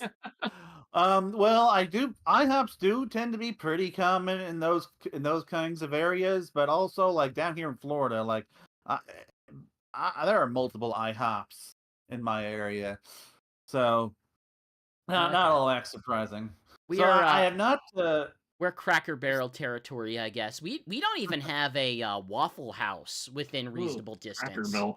Yeah, my parents have been eyeing a Waffle House Why? that has been sitting unopened for months. They really Waffle House, and frankly, I really like their chicken their grilled chicken sandwiches. Do they want to get into a fight? Like, is that their goal? Like, No, Waffle House is just good. Jeez. that's actually that's been the meme lately. Is that I think yeah. the Tekken director had felt the Tekken director who famously does not want to be bothered by freaking Twitter has ultimately decided that he did need to respond to this as the fighting game community demands Waffle House as a stage, because Waffle House is famously known for people getting into fights in the parking lot. I used to get a grilled chicken sandwich, hash browns, and toast every Wednesday on my way home from a college class years ago, and it was always just great. Do you guys just not have like local cafes? Is that not a thing that you guys have? I'm sure I have a local cafe, but I'm not gonna drive over there. I don't know. I don't care. I would drive over Like, there before I would drive to a freaking I only Waffle House ever or an actually IHOP. go to. I only ever actually go to breakfast places, not counting Waffle House, but other breakfast places. Whenever I'm like out of town with my parents, when I'm alone, I do just make my own stuff because it's easier. But frankly, I'm just not very good at it. Like it's still a coin flip whether or not I can like cook a decent pair of eggs, a decent pair of eggs without breaking the yolk or something. I have eggs down, but the consistency of omelet still eludes me. That is my white whale. But regardless, Speaking of I've making not unlocked things, IHOP Amy yet. Hey, Scrambled eggs or fried eggs are really good. Sonic Hacking Contest is starting to rev up this year, a little bit earlier Yeah, they than launched, previous years. They launched a live stream where finally they've been talking about it for like months, and then they delayed it. And then they finally did it like a couple weeks ago. There's some And, Eggman go-kart racer that was just released today. Yeah, but that's not That's hacking not part of contest. Sonic Hacking Oh, that's Contest. not That's a hacking fan contest. game. Okay. No, I mean, technically a mod for a fan game, but regardless. yeah. Um, So they will be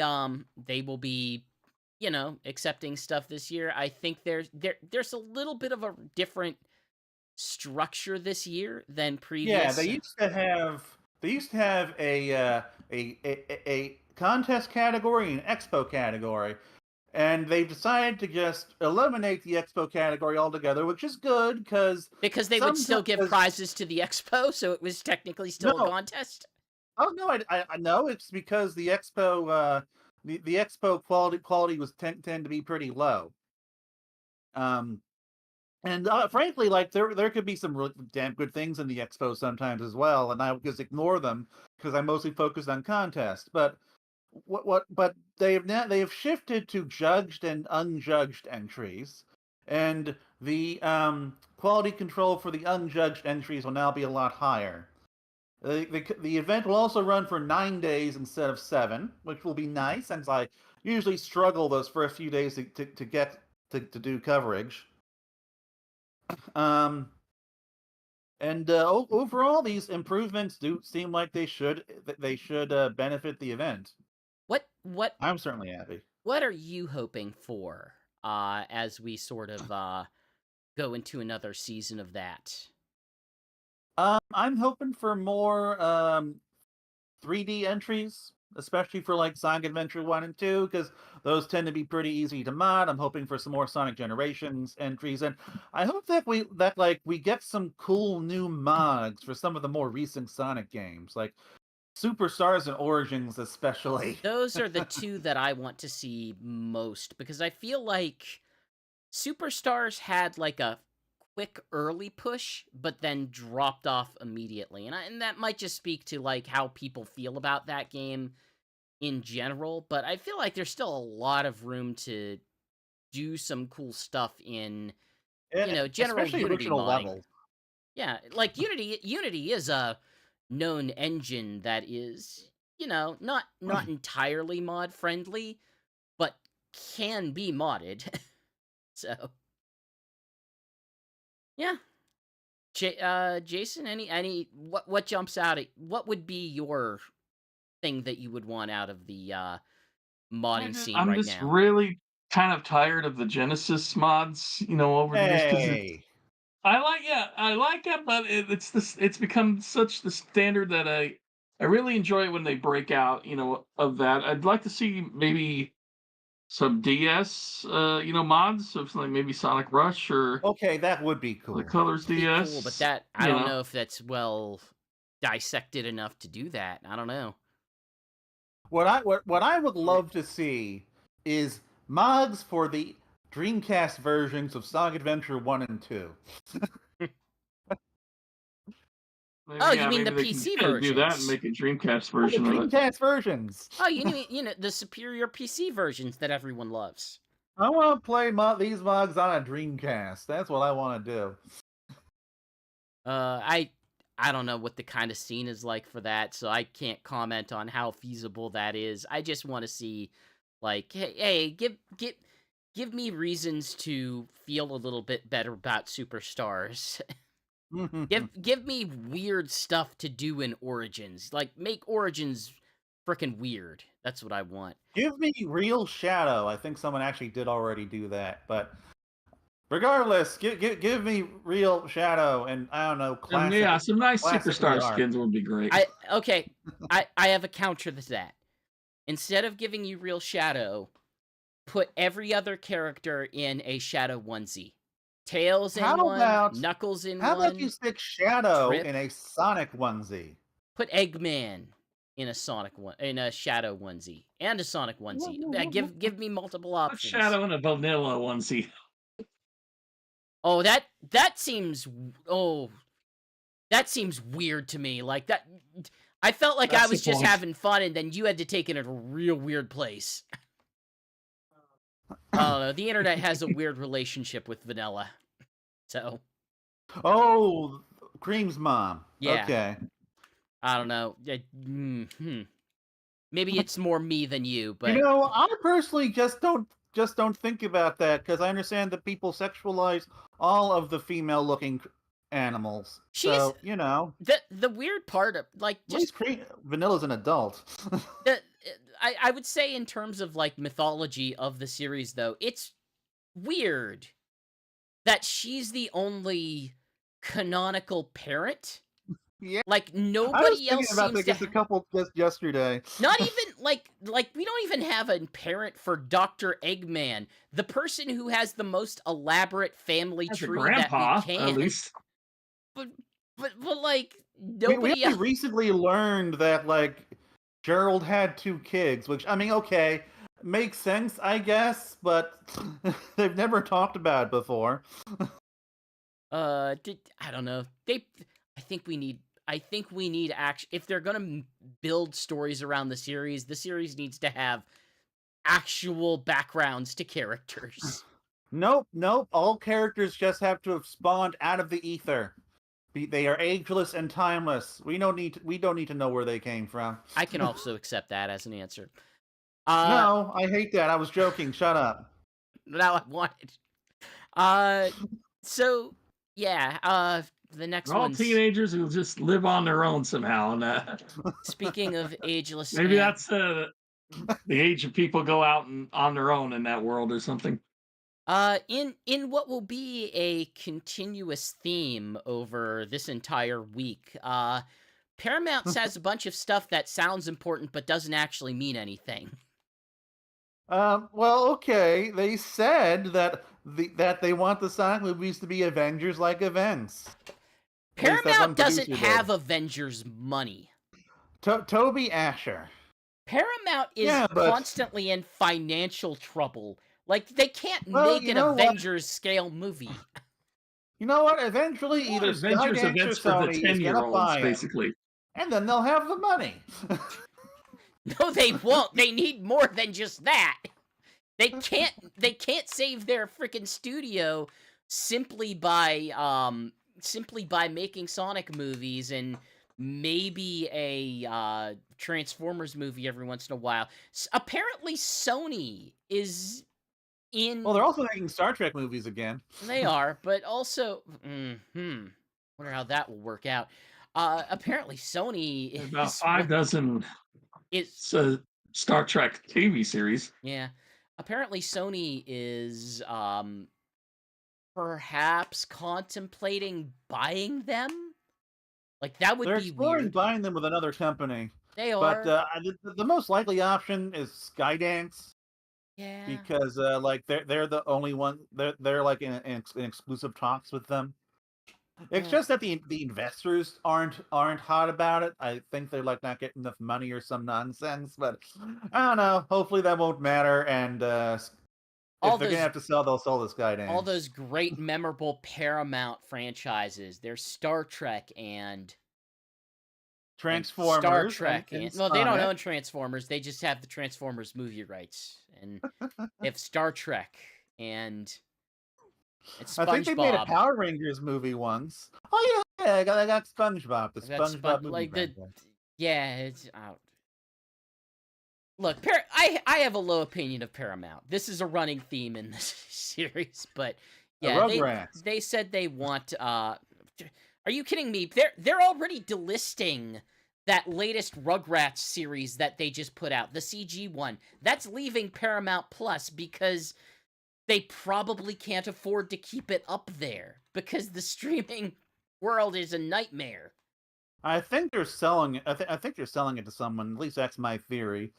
Because a lot of their stuff's been going to Netflix. Yeah, I mean, look, the streaming world is a nightmare. Paramount wasn't prepared to do it. Nobody's prepared to do it. It's Aside from Netflix, which has been doing well lately. It's doing well, but it's never doing well enough to actually be the profitability that they need to be an actual business. They're still running on VC money. Like, when do they actually turn a freaking profit? Like, What they did with the most recent thing. Maybe I missed something. I don't. Um, It's so- yeah. Toby Asher told Pace Magazine, we got really excited about the idea of expanding our characters in our world into television, specifically because it gives us a platform to really do character studies. We knew that with Shadow coming into Sonic 3, some of the bigger things that we want to do, the Sonic franchise on the movie side is going to be these Avengers level events. They're going to be these big, exciting stories that have a lot of different characters. So what television did for us is give us time to go into some of them. Of course, what I guess we need to wonder is when they say these big characters, do they mean like Sonic and Blaze and Silver, or do they mean like Tom and Wade? Well, so okay. The Coming from the compliment reviews of the Knuckles series, apparently Wade. the compliment that I will give the Paramount series before I then proceed to, say that this comment is very stupid, is that, yes, in terms of how they characterize, or at least how they explore the different characters, with the exception of Jim Carrey, because Jim Carrey isn't tethered to reality, has been one of the better parts of it. I think Knuckles, I think their version of Knuckles comes from a really interesting place. I think that their version of You Sonic like their Knuckles. makes a lot of sense for like where Sonic is culturally right now. I have plenty of compliments for that.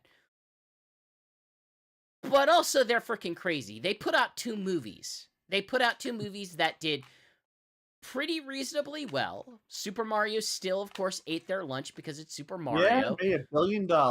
But Yep. but also like they're not in like this is the equivalent of every studio saying, "Yeah, we're going to have a cinematic universe like Avengers.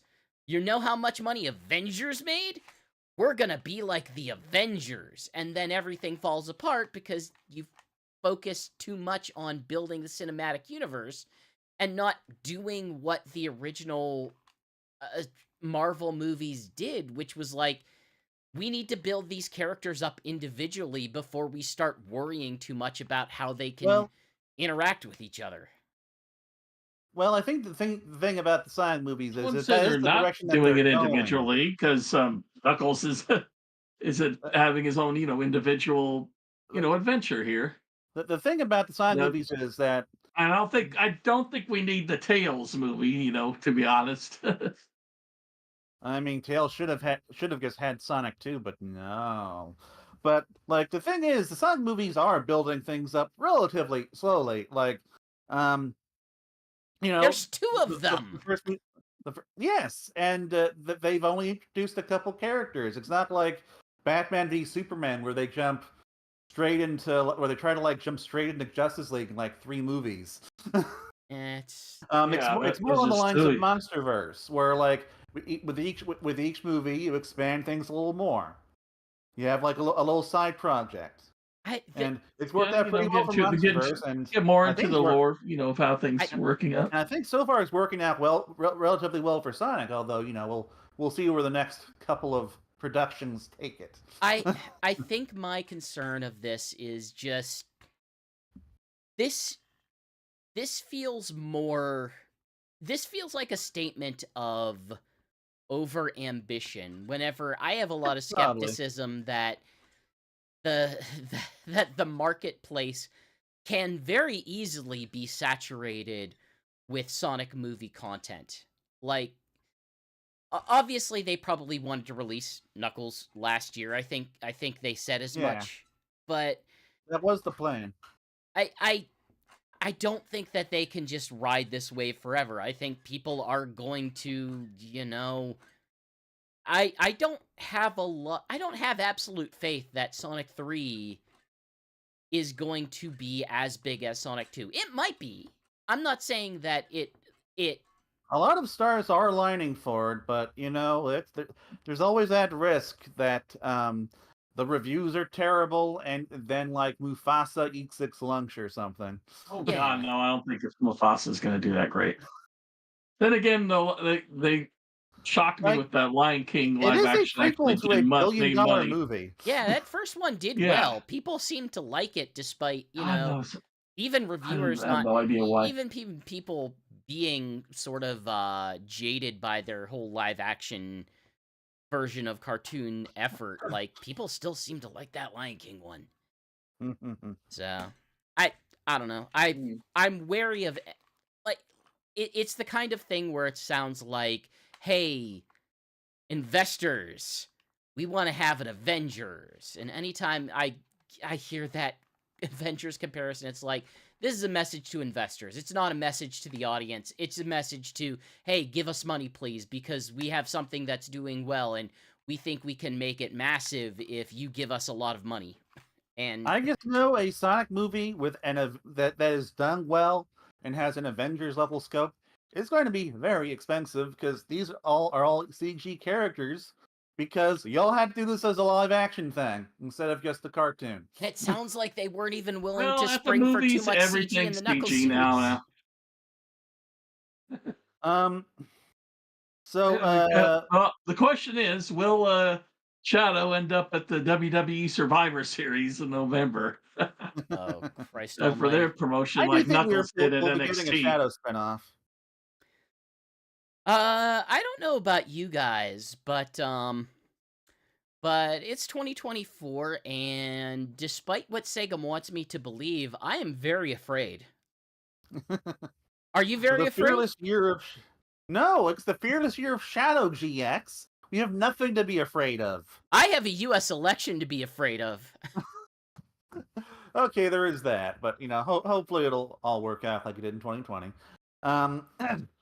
But yeah, so Sega is doing this really weird sounding year-long event for Shadow the Hedgehog, which at the moment seems to be mostly a merch thing, but like, I don't know, hopefully it'll tie into more interesting content later in the year. We have our But year of Luigi, and Luigi is Shadow.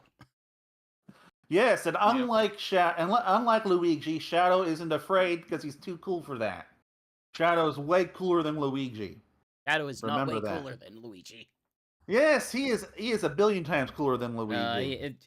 No, I think the movie sales kind of bear out exactly how much cooler Luigi is than Well, that Shadow. movie sold well because Jack Black is Bowser. No one cares about Luigi. Everyone went to it because of Luigi. Luigi was the selling point. Just as Luigi was why the Wii U and its year of Luigi was so darn successful. Yeah, Harley J makes spank. It's a weird, interesting, I guess, promotional thing. The name is just so strange. Sounds so Japanese, and yet it's in English, and I have to wonder, it's like, why didn't they just call it the Year of Shadow? And with these videos, do we really want to see Shadow as an inspirational character? Considering, no, I mean, I don't want to see Shadow, period, but apparently I have to deal with that. So Yes, you do, because Shadow's cool. But so as a part of this, they are like they make Shadow the Hedgehog's bike, and it's like going on tour. I think they invited some internet people to look at in Dallas or something, and it looks neat. But I do have to wonder why they spend the money on this. I was gonna say, now is this just buy for promotion, or does he actually have this in like Sonic 3 or something? I would think it's just promotion. Actually. Yeah. There's a Shadow. I guess they're doing Shadow and Sonic helmets as well. Well, we know that Shadow will have a bike in Sonic 3, but we don't know if it's this one. But so we got the bike, we got this cool new render, and they announced some merch. So I'm sure that they'll probably tie this into the movie, some mobile events. Like let's be realistic. This is Sega understanding the power of that movie series and capitalizing it as much as they possibly can, because they didn't quite really do that with either the first or second movie. They just sort of poked at it generally, like, hey, Sonic Colors Ultimate had some skins. They eventually added some of the characters to the mobile game, but the mobile game has a billion characters. It's not that big of an ask to add more characters to the mobile game. Feels like the one where it's like, no, we know They synergized. yeah, we like, hey, we're talking to a Sega that just merged their amusement machine and toy divisions into a specific dedicated group that is completely driven to promote what pan cross, like, multimedia stuff. Whatever I'm talking about. I don't know words tonight. They very clearly want to, play bigger to this than they had with prior ones, and I think they're at least in a better position with the series to do so now than they would have been elsewhere. Although, admittedly, their version of playing into this is re-releasing an old game with some additional content. So we don't know how much yet. Like it could be a pretty decent amount. We'll see. I mean, it could I'm be excited. in theory. It's certainly a vision that they did not necessarily have in, say, 2007. Yeah. So yeah, I was reading through this today, like while I was putting this list together, and it just clicked. Because Izuka in a Game Informer interview said that back in 2007, the Sonic brand had no unified division. Every single Sonic project was just however that particular creator saw Sonic. And so, like, the Sonic 06 director saw Sonic as this dark and gritty time travel story or whatever. Sonic Unleashed, Pixar, Sonic and the Secret Rings, like, I don't know, this fun Arabian adventure. And then Dimps was just off doing their own Dimps thing. Yeah, and so this is why subjective as well. And so this is why, like, throughout the 2000s, we had all of these different looks and gameplay styles and characterizations for Sonic, which some people like to pretend is unified in terms of character. For a hot second, just remember the fact that at the same time Sonic 06 was coming out, they were also releasing Sonic Rivals. Both of these games had silver, one of which had an alternate version of Robotnik that apparently they're not allowed to use anymore, or just don't. Yeah, Eggman nigga. Yeah, and both of them have like 3 different backstories to, like, who the frick Blaze is and where she comes from. Oh and my god, yeah, they so screwed up Blaze's origins through that. It's like it was simplified that she was the princess from another dimension. Now she's from the same future as Silver, but then she gets affected by that Ifrit thing, fire thing, and then she disappears, and then it's just a huge mess with her origin stories that they still haven't, sorted out. Which they sorted it out in so much as, like, hey, we don't need to talk about this stuff. It's just this story now, and that's what we will accept. She's from another dimension. That's the Sonic Rush stuff, and Sonic Rush Adventure stuff is the stuff. Please don't look at Sonic 06. It's not important. And so they erased Sonic 06 completely from canon, basically. And, like, as OG Modern Sonic and Chaz kind of bringing up, like, hey, it did result in a lot of games, and a lot of that came from the fact that, like, they were sending Sonic out to a lot of different teams with a lot of different visions for Sonic. So, I'm sorry, continue. So, Izuka said, so when I got back to Japan in 2007, each of those directors was creating Sonic titles based on their own interpretations of what Sonic was. I didn't think it was very good. And so in 2007, they decided to, they create a system they restructured Sonic Team to create a system to ensure there was, like, one unified vision for the brand. And that's why we went from Sonic, like, getting wildly different designs and personalities every single game to, like, just the Sonic we have now, just consistently looking the same and being relatively consistent in character. The funny part still is though that they couldn't figure out the nature of classic Sonic for at least a period of time until they hammered out like what the actual mythology Yeah. was going to be for that.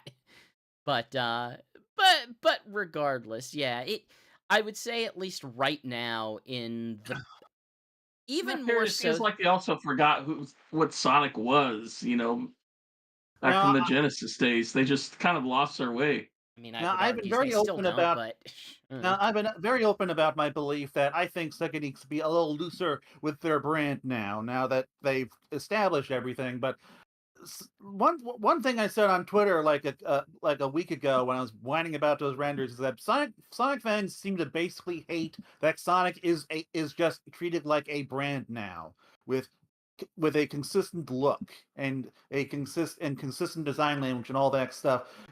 Like we didn't like exit some golden age where every single game was like this big cool this big awesome creative process. No, we exited a mess of Yes. projects that were constantly contradicting each other, constantly reinventing the wheel, and just Be right frankly back. damaging Sonic as a brand, which is bad if you are a Sonic fan.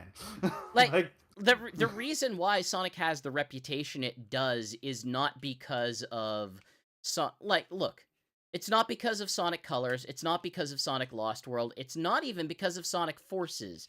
It's because of what happened during those years that the series was profoundly inconsistent. It didn't feel like it had meaningful leadership, and like it produced product that was just like all over the place. ridiculous. Like it was Like we got totally Sonic Rush and ridiculous. Shadow the Hedgehog in the same year, Yeah. in the same month. And admittedly, that was even under the leadership, an actual existing leadership in there. That was under Yuji Naka, who at that point was very clearly trying to get out of Sonic Team and do We his own went thing. from Sonic Adventure 2 to Sonic Heroes. Just complete tonal whiplash. And then from Sonic Heroes to Shadow the Hedgehog, Oof. where Eggman is brutally murdered multiple times. Yeah, there's at least I've been kind of having to sit with this for a while, and there's kind of I'm of two minds. I'm of two minds, especially as of late, because as of late, I would say just looking at how Sega talks about their own business and the kinds of ways they approach Sonic as a franchise, they have definitely brandified Sonic in a Yeah. way that they hadn't before. Sonic is basically they have learned to become a modern game publisher in all of the best and worst possible ways. Sonic feels more consistent and not always good or bad, but at least in terms of what it is and represents and how it is presented in various forms, feels much more consistent.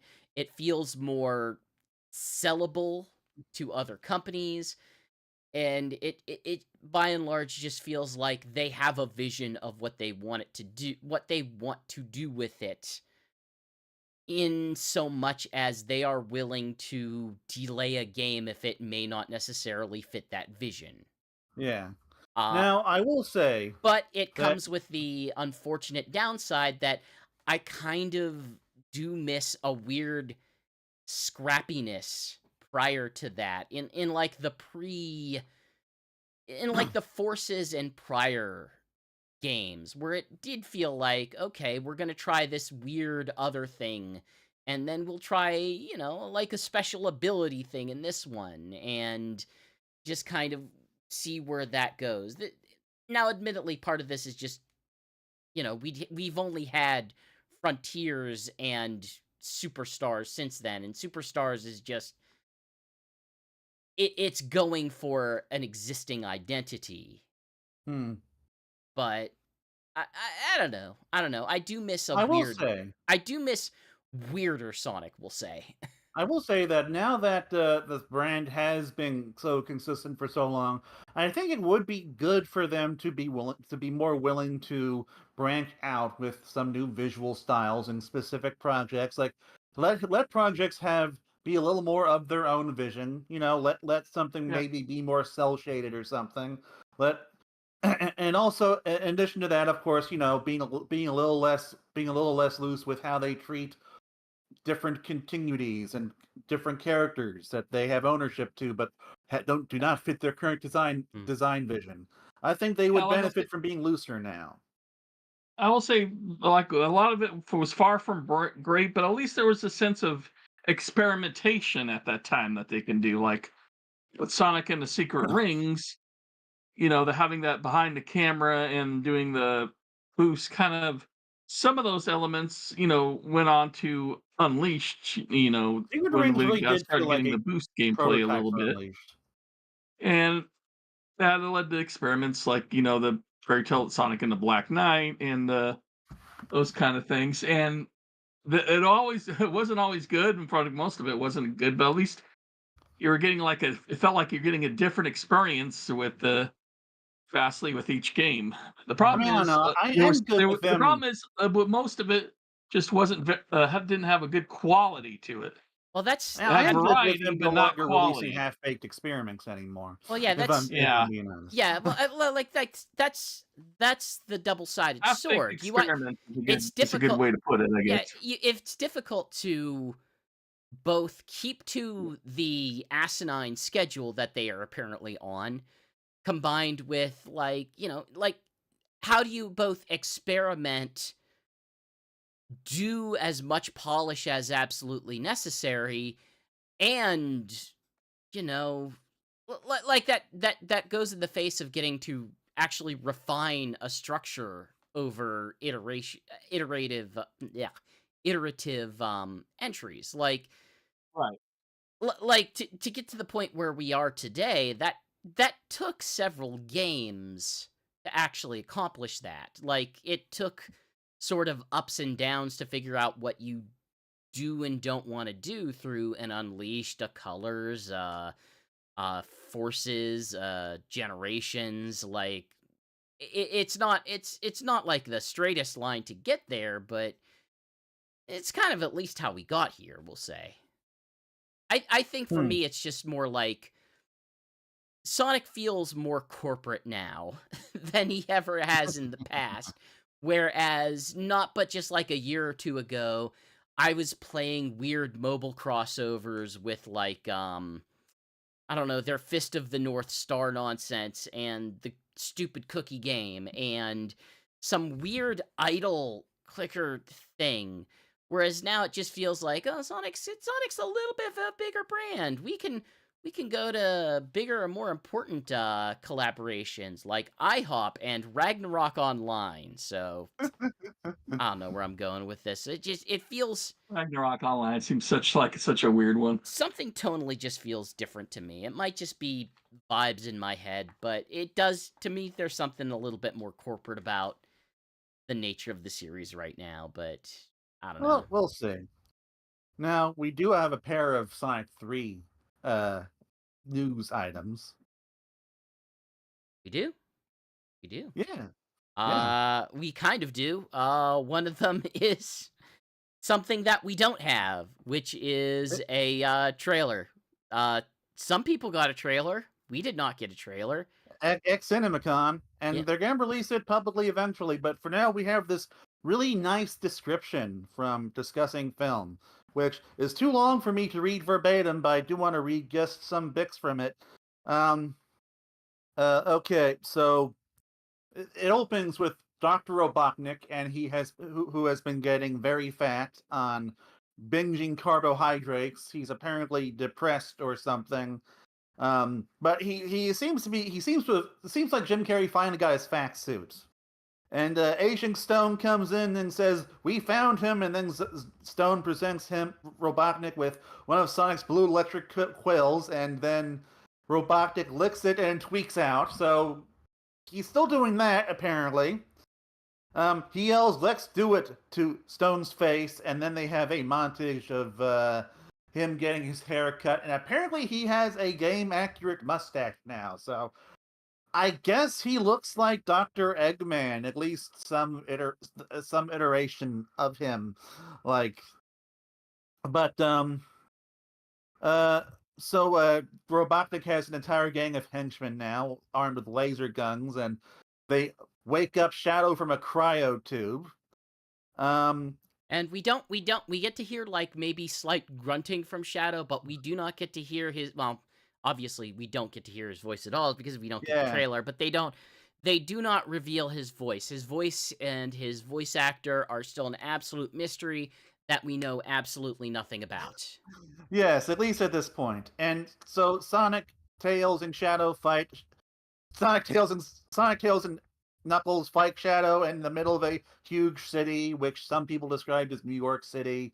And Knuckles jokes about whether this hedgehog is stronger than Sonic. And then, like, there's a money shot where Shadow is riding his motorcycle. He leaps off, and like apparently Sonic and him like mimic the that sequence at the start of Sonic Adventure 2 Battle. Ugh.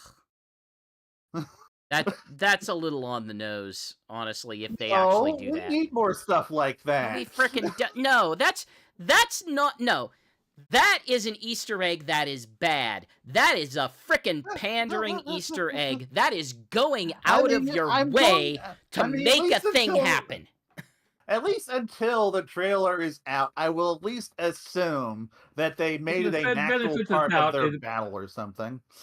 Or you could assume that it's just part of the trailer, not or it might not even be in the movie. Could be that. The final shot of the exclusive footage showed Robotnik and Sonic away from a portal ring on an empty road. They both look grumpy and they can't stand each other's company. So I guess they have to. And they are teaming up to defeat Shadow. So we have that too, apparently. Mm-hmm. Sonic and Jim Carrey working together. I mean, it sounds basically, the one thing that they do not reveal in this situation is there is no suggestion at this point that there is a Rouge character. Yep. That or an Amy character. Or an Amy character. I think it's still very possible that they will not have her and just have Shadow acting as, you know, the primary antagonist, which is, if that is the case, that is a separation from the original source material, and it would set Shadow up to be a different kind of character, we'll say. If I'm being honest, this movie has a place for Rouge, but it doesn't have a place for Amy. Like, no. If we get both Amy and Rouge in this, they are gonna get sidelined like hell. Jeez. And Amy fans should be as angry as I was about Tails. But I mean, did I say my pitch on air last time? I don't remember. I'll save that for the end. I have a pitch for the next movie that I think would be the proper way to introduce Amy, but I'll save that for after the show so that other people can leave. Yeah, but the one thing Amy does in Sonic Adventure 2 could literally be done by any other character. Sonic. Amy's not important in this. Amy's not important in Sonic Adventure. Sonic Adventure 2. She kind of has a story in Sonic Adventure. She's kind of important in the original, in the Sonic Adventure, but in 2, all she does is like remind Shadow of Maria. I will argue that Amy has not had an important place in the Sonic storyline, with the exception of Sonic Adventure, up until Sonic Frontiers. Yeah, maybe some of the classic stuff, but I would say Sonic Frontiers was the first time in which she had a meaningful contribution to the narrative of the story. Anyway. Yeah. On to the next thing. Yeah. Hey, that voice of Shadows that we didn't get to hear, we might we might know who it is, and we know who it is. we know who it is, but we It's might officially know who it confirmed now. is. No, it's not. It hasn't been officially confirmed. I thought it But had. it's been They were confirmed mentioning on Twitter. by sources that might as well be official. Yeah, look. It's by a reporter who is, we will say, quite reliable. And for that sense, like, it is all but confirmed. But it's not as if Paramount has ever actually said anything about it. And the Hollywood Reporter. Yeah, here's another thing. Nobody's denying it either. Well, sure, but okay. you don't confirm or deny. Like, yeah. So John Wick is the voice of Shadow now. Let's just get that out there. Well, no. Yeah, sure, John Wick, but let's not discount the absolute proper references that we should be making. Speed, Bill and Ted, Joey Kaboom. I think those are the two that matter. Okay. Shadow is going to pilot the bus. Shadow's going to pilot the bus that can't slow down. Shadow's going to go on a murderous rampage after 75 miles an hour. Shadow's going to go on a murderous rampage after his human puppy gets killed. No, it's not the motorcycle that has to move, obviously. It's the space colony arc. It has to stay above 55 miles an hour, or the arc will explode. Obviously. Well, that shouldn't be too hard for an object in space. But yeah, Keanu Reeves, reported by the Hollywood Reporter, it was one that I think that a lot of fans were looking as a possibility. Hayden Christensen was always going to be a non-starter, and the fact that people wanted that is just dumb. The whole Hayden Christensen thing was weird. It was. It's like, oh, he plays an emo character. It'd be awesome if he's Shadow because the prequels are good now for some reason. But like my first voice when I was like trying to think of like what celebrity should voice Shadow, it was Keanu Reeves basically immediately. He's got the voice. He's got the star power. Does he? He's got the talent. Does he have? I think he has the voice. He's got the voice for it. Yeah, he'd make a good Shadow. Maybe I need to watch more John Wick or something. It just doesn't feel like his voice is a Shadow voice, or the way he composes himself as a Shadow man. John Wick, he has a fairly deep, but not too deep, voice. That has a grittiness to it. But I think the issue is, it's not that Shadow has a grittiness. Shadow has a raspiness to him. Like, Shadow's voice is kind of in a whisper. He's like 2 steps shy of being a Batman. Like, the current voice goes way too hard on that. The current voice does, but even the classic ones and the 4Kid... Well, not classic. Sonic Adventure 2 ones and the 4Kids ones still played into that to a degree. But I think Keanu Reeves can do a Shadow voice that's basically around the level of like the Ian Hanlon's from Sonic Prime. Obviously I'm saying this is just a point of comparison. I don't care. Like, I don't have a dedicated Shadow that I need him to be because I don't care about Shadow. I think that Shadow was better whenever he was called Knuckles. And I mean, that is correct. No, let's be real here. Knuckles is the first Shadow. Knuckles is Piccolo and Shadow is Vegeta. The places where they wanted Shadow, the places where they ultimately took Shadow as a character, the roles that they have him play in the series are roles that they had Knuckles perform back in the 90s. Like, I make that comparison in my Knuckles article. And I kind of think the unfortunate aspect of that is they did, with a handful of exceptions, kind of ground the edges off of Knuckles as a result. Yeah.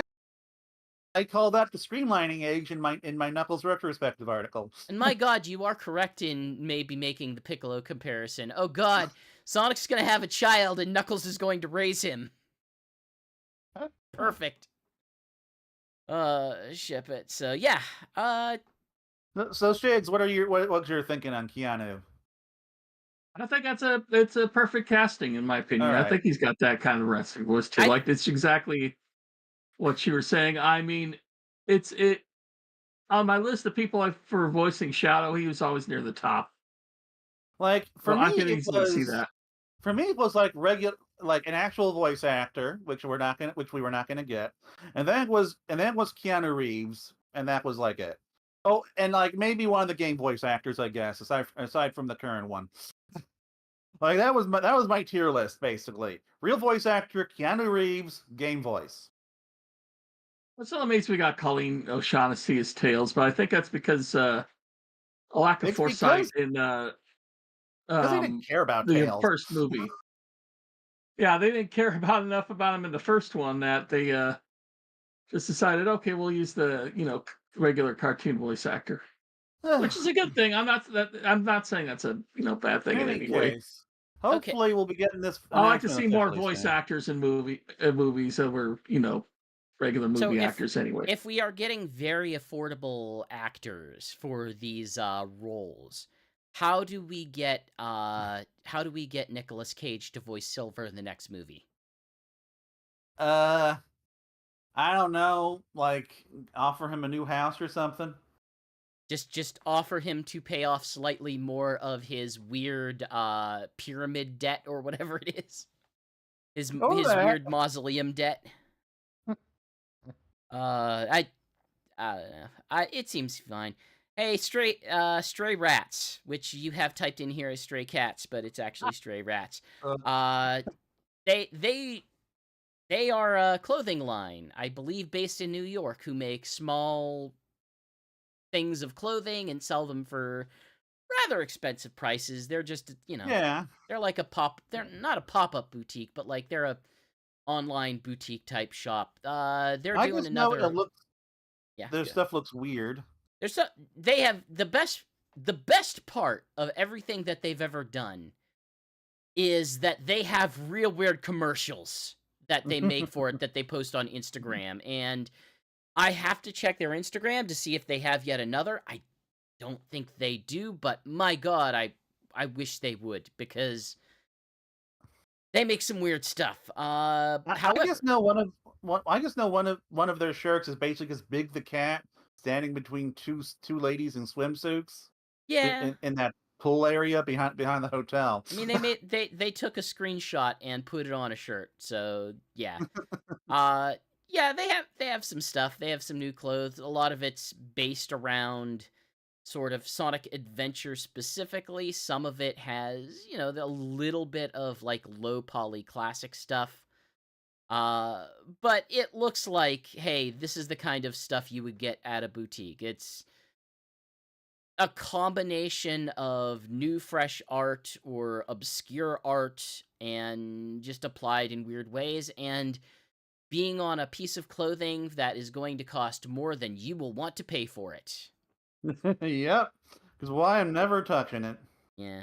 Well, I mean, it'll Yeah. sell out too quick anyway. You tell me about Sonic Frontiers music, the ones that I don't like. All right, so that awesome Sonic Frontiers music that everyone except you loves is going to be coming to Japanese karaoke bars.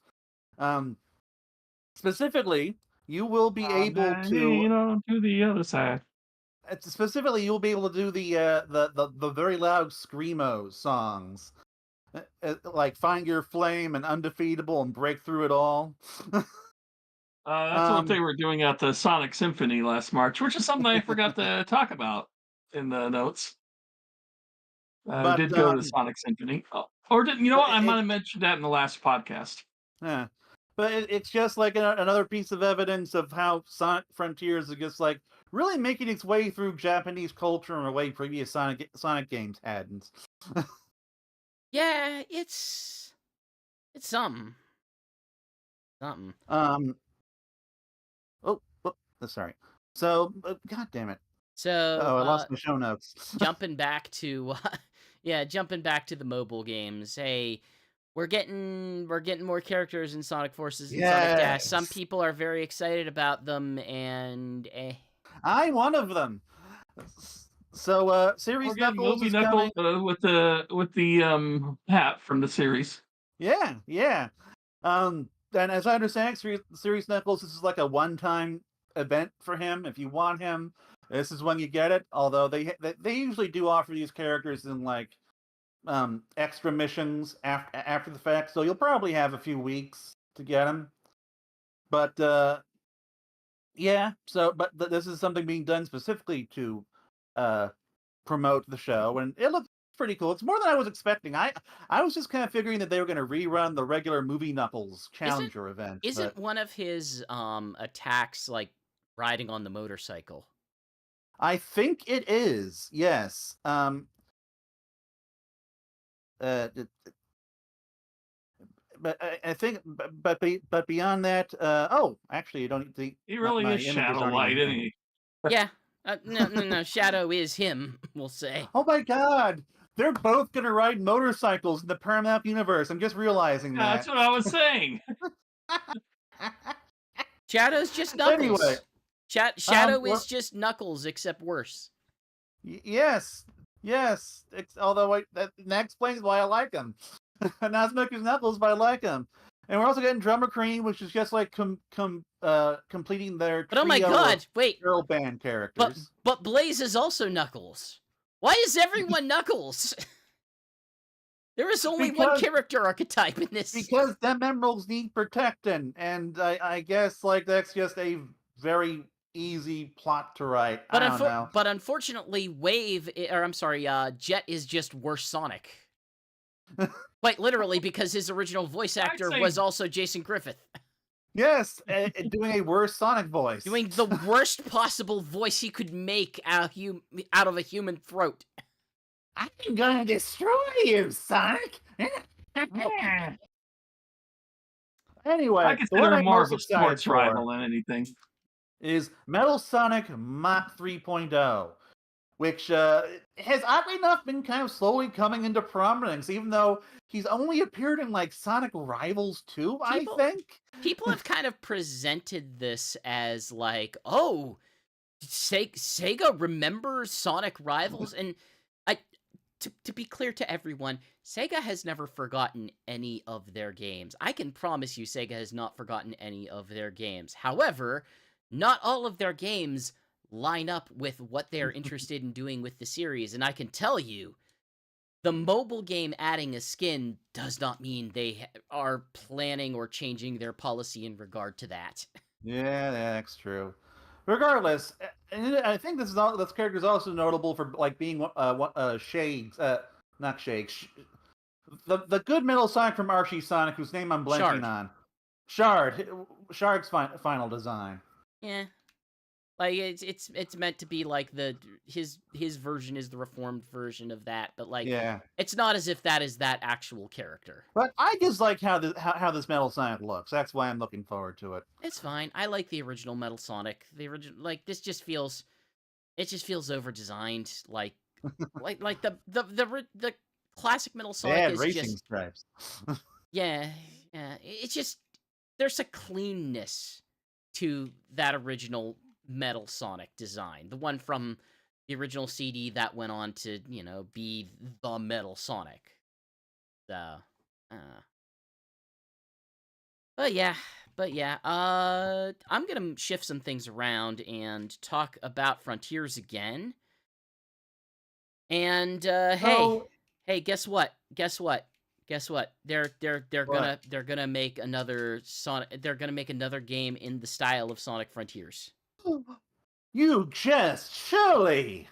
Now Surely. that game that they did well for them, and they spent a lot of time developing a gameplay style for. They're gonna do another one.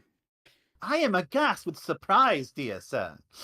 Yeah, it's rumored to be in development, and the real answer is yeah, of course it is. Like, Yeah, yeah. I feel like they must have confirmed that they're doing it like some investor thing or something. Probably not, but I would have seen it if they did, but yeah. Midori confirmed on Twitter, and like at this point we know that they know things. That a Sonic Frontiers gameplay sequel is in development. Will not necessarily be Sonic Frontiers 2, But Yeah. it'll be another game built in that style, hopefully with some significant improvements. Yeah. Um, and I'm But just yeah. happy that they're sticking with it because I think they have something with Frontiers, and would very much like to see them develop this further. Now, obviously, there's a lot of. It's worth making sure that we keep everything in this in check. It doesn't mean that we're getting it like this year. Obviously, not this year, but Oh it may God, not no! even mean that we're getting it next year. Like, when they say in development, it could be in any potential stage of development. It could be 2026. It could be on whatever the next set of hardware is. It could be whatever. I think it's The probably at Switch least safe to 3. say that whatever it's on, it's going to be on the next iteration of Nintendo hardware. That's Oh yeah. that's probably at least going to be a safe assumption. But yeah, like, hey, it did well for them. They would be silly not to build on to what it is, but also like, hey, we have a bunch of statements from Kishimoto that we don't know how seriously to take in regard to what they may want to do with that series going forward. What I things really they need to might write an want to try or article leave about what they behind. need to do. So, I am curious. But yeah, heck, we might even get a smaller. Like, it would not be too surprising if we don't get at least like one more smaller game between My the generation's remake and whatever this game will be. my personal expectation is that Sonic is going to be going annualized again, Oh, I and hope that not. well, like we've been seeing it since like 2020 I with know, Mario and Sonic. but Um, that has really, in my mind, that has kind of made the series suffer again. Like, I think if, I think one of the reasons why Sonic Forces was allowed to do as well as it did was not just because they took the time to, complete the game in the way that it probably needed, but also like you gave people a chance to miss Sonic, to like not have a Sonic game available, and that probably helped the sales. well, during Sonic's height, like he was getting multiple games a year. Back in the 2000s, he was getting like multiple games a Oh year. sure, but So I don't then know about that. people tore into those games. Like, that was part of the Yeah. problem, is that they were making multiple We games just a had that year. discussion that he was doing like 2007, way too many Sonic games. But And not anyway, enough quality. yeah, but like the franchise did do quite well for a number It- of years in that period. the Is my problem point. is they're not Mario, and they have and I am pretty sure Sonic has a saturation point, and if they decide that this does need to be the series that releases a ton of crap all of the time, as they seem to be believing on mobile, that there is a risk that they could oversaturate the market. And Regardless, my personal expectation is that we're going to be getting like over the next few years. We're going to be mostly getting like enhanced ports. Like I think Colors Ultimate and Sonic X Shadow Generations are kind of the model for that, where they have these other projects that take less time and investment to make for these games that like aren't not on any modern hardware, and they're going to like add some stuff to it so that they can basically sell them as a new game. Now, that does, of course, come with some risks. We'll see how we'll see how that works out for Sonic X Shadow Generations, but it certainly seems more like more what's the word, sustainable than trying to make a brand new game with your with like a one development team every year like they were doing back in the day. I'm worried I made this joke already, but I'll make it again here anyway. What if they took Sonic Adventure 2 and they split it into 3 games? I'm almost certain I You made haven't this made joke this joke already. yet. Oh god. Not on here. So yeah, just make Final Fan just make Sonic Yeah, Adventure 2 put a remake. bunch Sure. of Yeah. side quests I bet inside of the Sonic Adventure 2. As we've heard, Square Enix is very happy about how the second game is selling. Because yeah, you split it into 3 games. Yeah, everyone's gonna go for the second game, right? After they got the first, right? Right? But yeah, hey, we're getting more toys. There's gonna be some sort of. There is a rumor out there of some sort of crossover with Transformers. There's a Chinese retailer linking, basically listing some things that are where the language seems to suggest that it might be Sonic related toy items. Which I'm struggling to find the link to make sure that I can read it out properly, but effectively through some translations there's like references to collaborations, something with a Sonic with some sort of red blue variants. There's something with a codename Tails, which are possibly related to that. Like it's definitely the most. It has the most potential to be something Sonic related between those, that connection. That perhaps more than coincidence, we'll say. And it wouldn't even be the first Sega and Transformers collaboration. They made both Genesis and Mega Drive Megatrons because puns. Because puns. So, yeah, I am curious. I would like to see it. I will probably not invest in it unless it's particularly interesting, but I don't know. You're the Transformers guy. You tell me. You talking to Shigs or me? I thought it was you. I'm not the Transformers guy. I like Transformers I'm a Prime. Transformers guy. I like Bumblebee. Even I'm not that into them. I was into them as a kid, and I like the recent movies, not the ones from what's his face. I've never actually bought a Transformers toy. I think I got some dinosaur knockoffs I did or in something the years 80s ago. when I was, because I was a kid in the 80s because I'm old. But not so much now. I always thought you were though. My housemate Maddie is, but me, no. Okay. Oh. Okay. I think you may have gotten us mixed up there. Regardless, if they make a Shadow the Transformer that can turn into Shadow the Hedgehog and a gun, then I will be tempted by that. Okay. I will say that new Transformers movie looks terrible. The new animated one.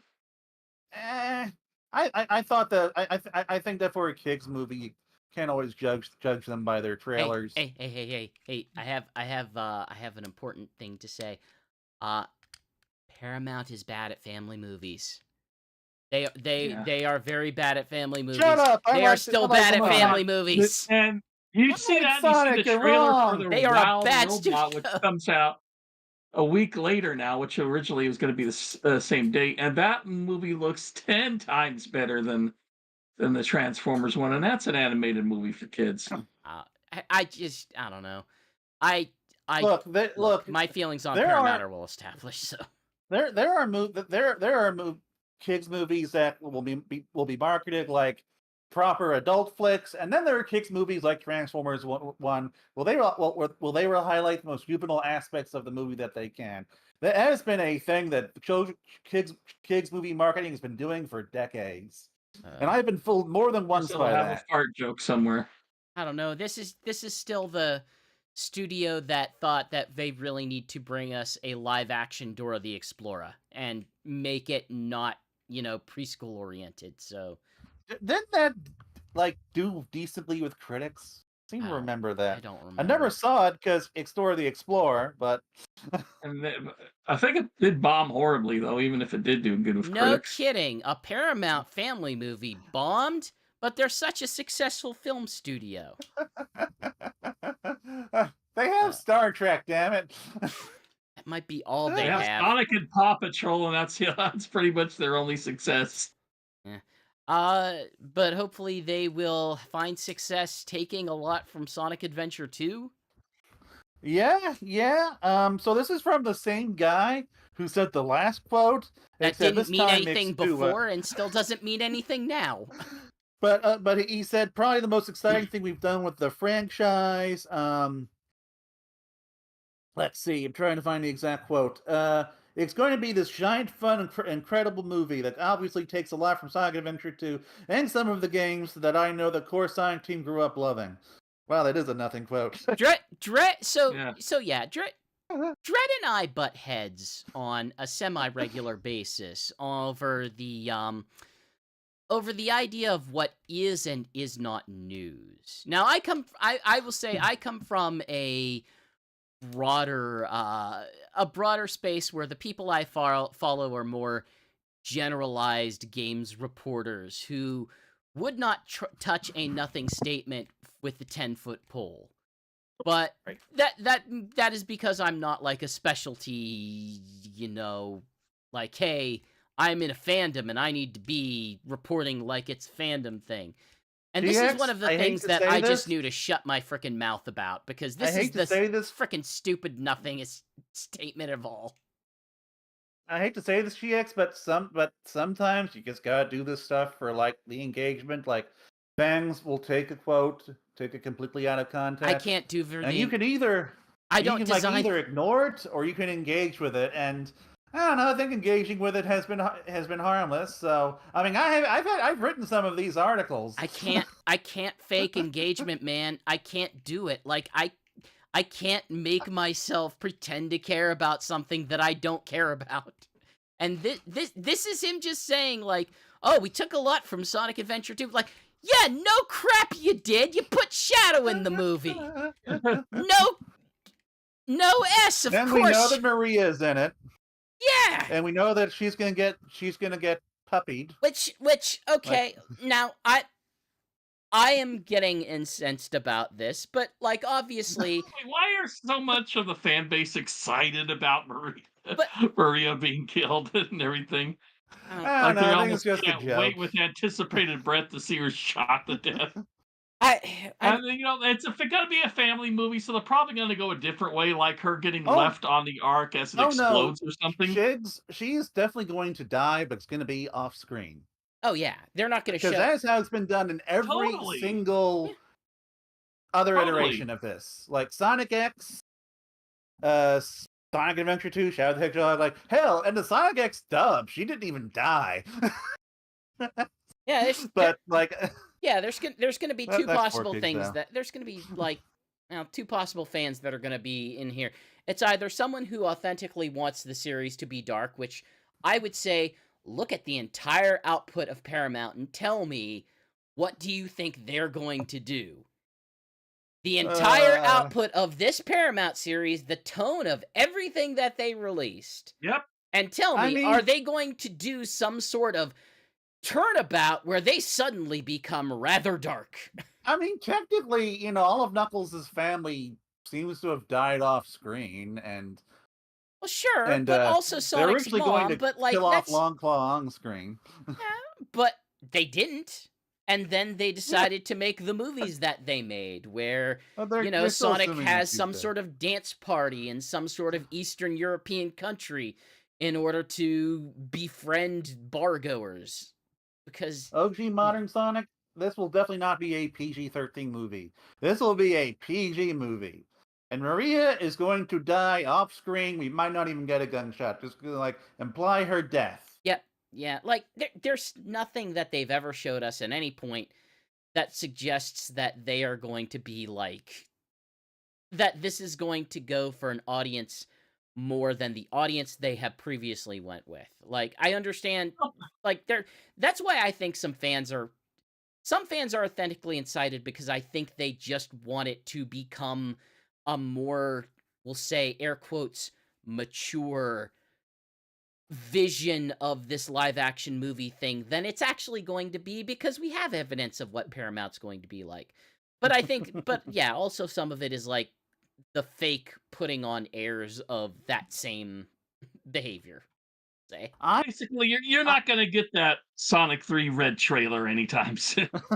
I think there is certainly a chance that this is going to be darker than previous movies, but it's not going to be like a massive tonal shift because, Paramount actually cares about branding, unlike early 2000s era Sonic Team. Well, Like, I mean, they it's don't. gonna go a little. It might go a little darker, They but not don't too much. have a Yuji Naka that's weirdly obsessed with like, but what if Sonic were in the real world or some bullcrap? So, I saved the of our non-Sonic news or our non-Knuckles news, and we're gonna have to really sprint through our Knuckles news. Huh. There's one more thing that we want to highlight, and next week, specifically next weekend, there is going to be a charity event, Rising Rings, hosted by Sam Procrastinates, popular Sonic streamer. Popular streamer in general who happens to do a lot of Sonic related content. But yeah, special effect is it is a charity built around like making video games more accessible through like technology and education, just like making technology for those who need additional, physical help with the ability to like, This is very cool. play games and just get through the world that is not built for everyone. And we will be participating as such. And I believe our set schedule right now is that we will have a block on Friday that you can tune in as we will be helping to raise those funds. So tune in on Friday. Not this upcoming Friday, though I also want you to tune in this upcoming Friday for the next Sega Sonic Radio. However, very specifically, tune in next Friday and the rest of the weekend, May 2nd through 5th, which is actually Thursday, to the charity event, which we have links on the website that you can get to. So. And we will not just be doing streaming on Friday because that's like GX's slot. I'm doing something. Don't know what yet. Though. Yeah, you have not been put on the schedule because you did not request a time slot for the schedule yet. So I did. I sent it in. So hopefully I'll know by tomorrow. I'll have something by tomorrow. You sent it in late.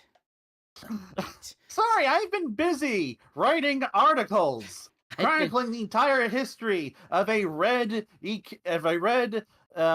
inaccurately drawn echidna. I've been busy participating in the anatomically legal process. inaccurate. But yeah, speaking of a red irregularly drawn echidna, last segment of the show is just a massive block of, hey, Knuckles is on Friday. They keep dropping news for it. So yep, let's sprint we got a through bunch of screenshots, stuff. and we got we got 3 teasers. We got screenshots, we got posters, we got teasers. We've got Knuckles at WWE. Shigs, we're starting to approach late night. Do you want to just kick us off with like, what the heck's going on in wrestling? Please explain, because I had people in my non-Sonic circles be like, what is happening here? Why is Knuckles here?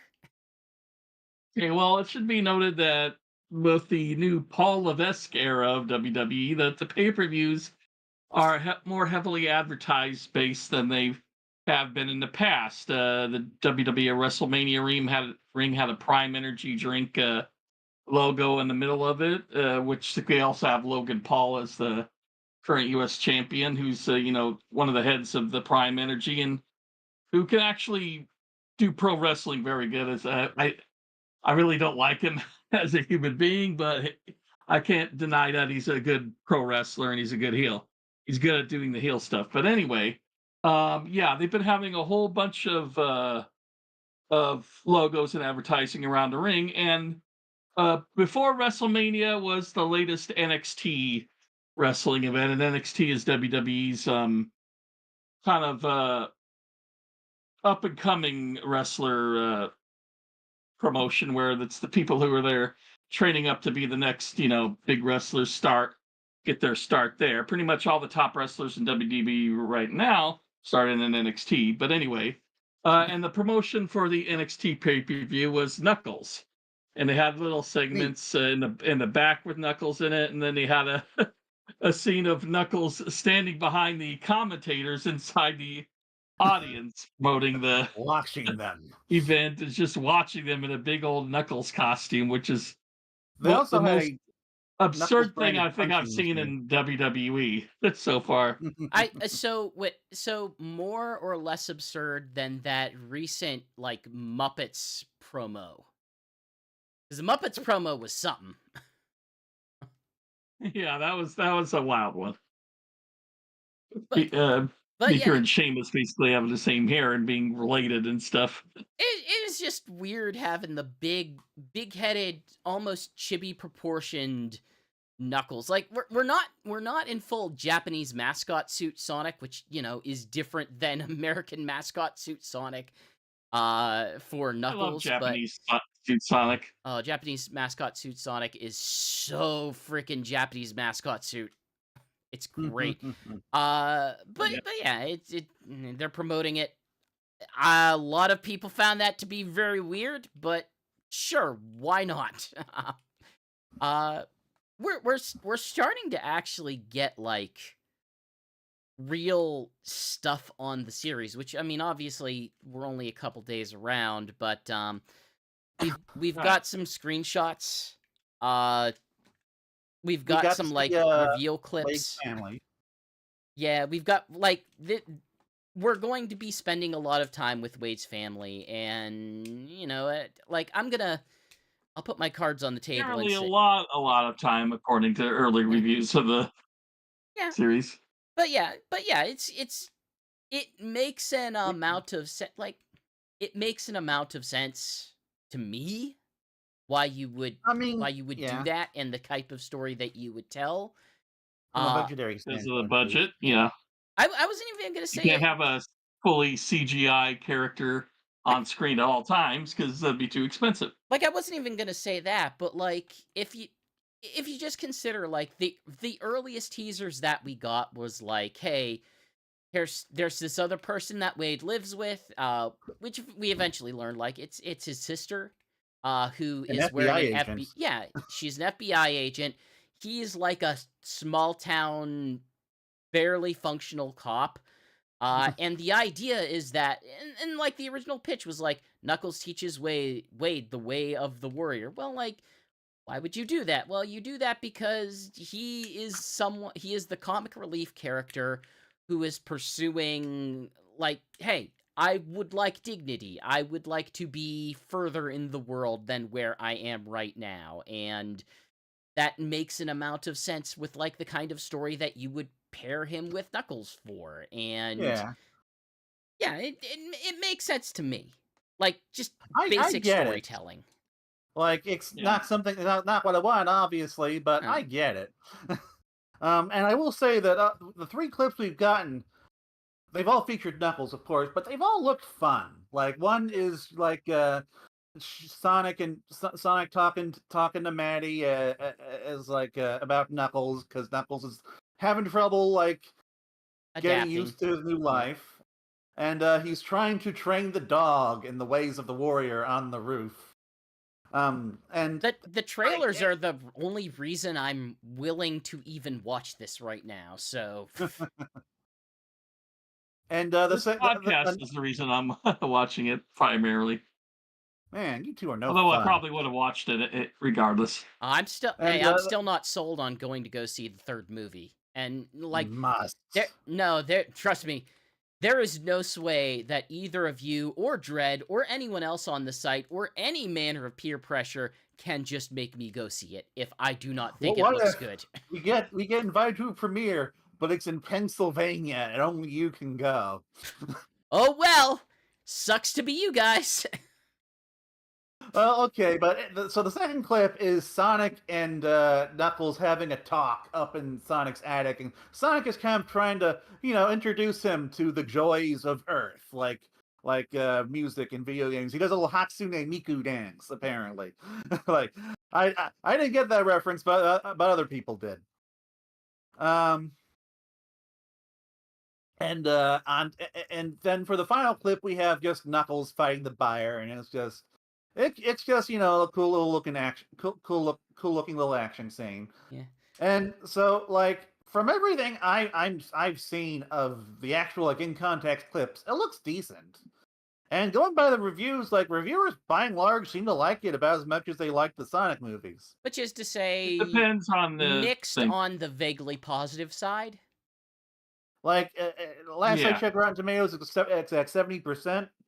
Sure. Now it would seem that it seems IGN gave like it an 8 IGN gave it an 8 out of 10, but let's call it Double Toasted didn't seem to care for it at all and didn't like that it focused so much on Wade over Knuckles and yeah, such. it seems like the big dividing line is going to be how much its focus on Wade ruins it for you. Because Kotaku is one of the websites got an early look at the show, and they actually counted how much screen time Knuckles got. And out of like 176 minutes, Knuckles was on about like 77 minutes of that. I Meaning that like over half the show is Wade. this was even a point of discussion over in our staff channels, and like my stance on it is and continues to be like, yeah, I don't care. I just want to see something that's going to be entertaining. It could be entertaining That with is live my action. position. It could be entertaining with live action people. It can be entertaining with CG people. But it just have to like be entertaining and not annoy me. And it's already Like doing well if it can accomplish either of those things. Like I do think that Wade could be turned into a character that I like. We'll see. Like I didn't care for him much in Sonic 2, but bits we've He's seen in barely in Knuckles I Sonic think 2. has potential. It Yeah, is but like he's He's not one of barely the in. most annoying scenes for me. That wasn't Jim Carrey. but he's also not a character yet. Like that's kind of Yeah. like the biggest flaw of the first movie is the entire theme of the first movie is, well, you need to appreciate this small town place that we're all in because it's part of who we are. And the actual situation is they didn't spend any time, they barely introduced any characters into it, and you can't make me have affection for a place unless you establish a place, Yeah. which they failed to do. The biggest character that they introduced in it is Crazy Whoever, and I can't even remember his name. Crazy Man, I Carl, I can't think his remember his name name is. either. Ah. Alliteration. Why didn't I remember that? I just know that they got the Hound from Game of Thrones, Sandor Clegane, in this to be the big villain, and every time he says "Knuckles the Echidna," I can't help but crack up a little because he is really like going into this and taking it seriously, and he's saying "Knuckles the Echidna." Just Yeah, too goofy for me. I just, I, it just feels like after, like, in the lead up to every one of these movies, the fandom just expects it to be something other than what the movies have been thus far. And Yeah. I think that's what's going on here is that people are just expecting to be something that isn't what it has been up to this point. And my expectation is I'm hoping it will be slightly less like I'm hoping it will be roughly as good as the other ones, but without the things that make me hate those movies. Well, Oh, hate is Jim strong. Carrey is in it, Yeah, so like right that's away, the positive. Jim Carrey, Carrey and Schwartz aren't in it, and like, well, Schwartz is in it in a limited capacity, and those are the things that tended to get on my nerves most frequently. And Like, the fact that I Schwartz really enjoy Knuckles' performance, or like Idris Elba's Knuckles performance, hopefully means hmm, something. but, ah, oh man, what was the last thing I was gonna say? Crap. Oh, I well. don't know. I like Uh, Schwartz, but the problem still remains. Every every Schwartz character is the same character, and Sonic is still the same character as every other Schwartz character. but, like, yeah, going into this, yeah, now I remember. Going into this, I wasn't sure, like, how the economics of this was gonna work. Like, on one hand, we do have She-Hulk as an example where they have a CG character through most of a TV show, but that was like $220 million. And so my assumption was that, like, if they're gonna do a Knuckles show, surely this thing's gotta have a budget, because Knuckles is this stuff is expensive to do, but it seems like instead they made the economics work by just putting more of the focus on Wade, which, Whenever Knuckles isn't we'll on see how that screen, works. everyone should be asking, "Where's Knuckles?" Where's Knuckles? Especially Wade. Hmm. I am curious. I am more curious than I expected to be coming out of the second Sonic movie, and that should say something. So, Yeah.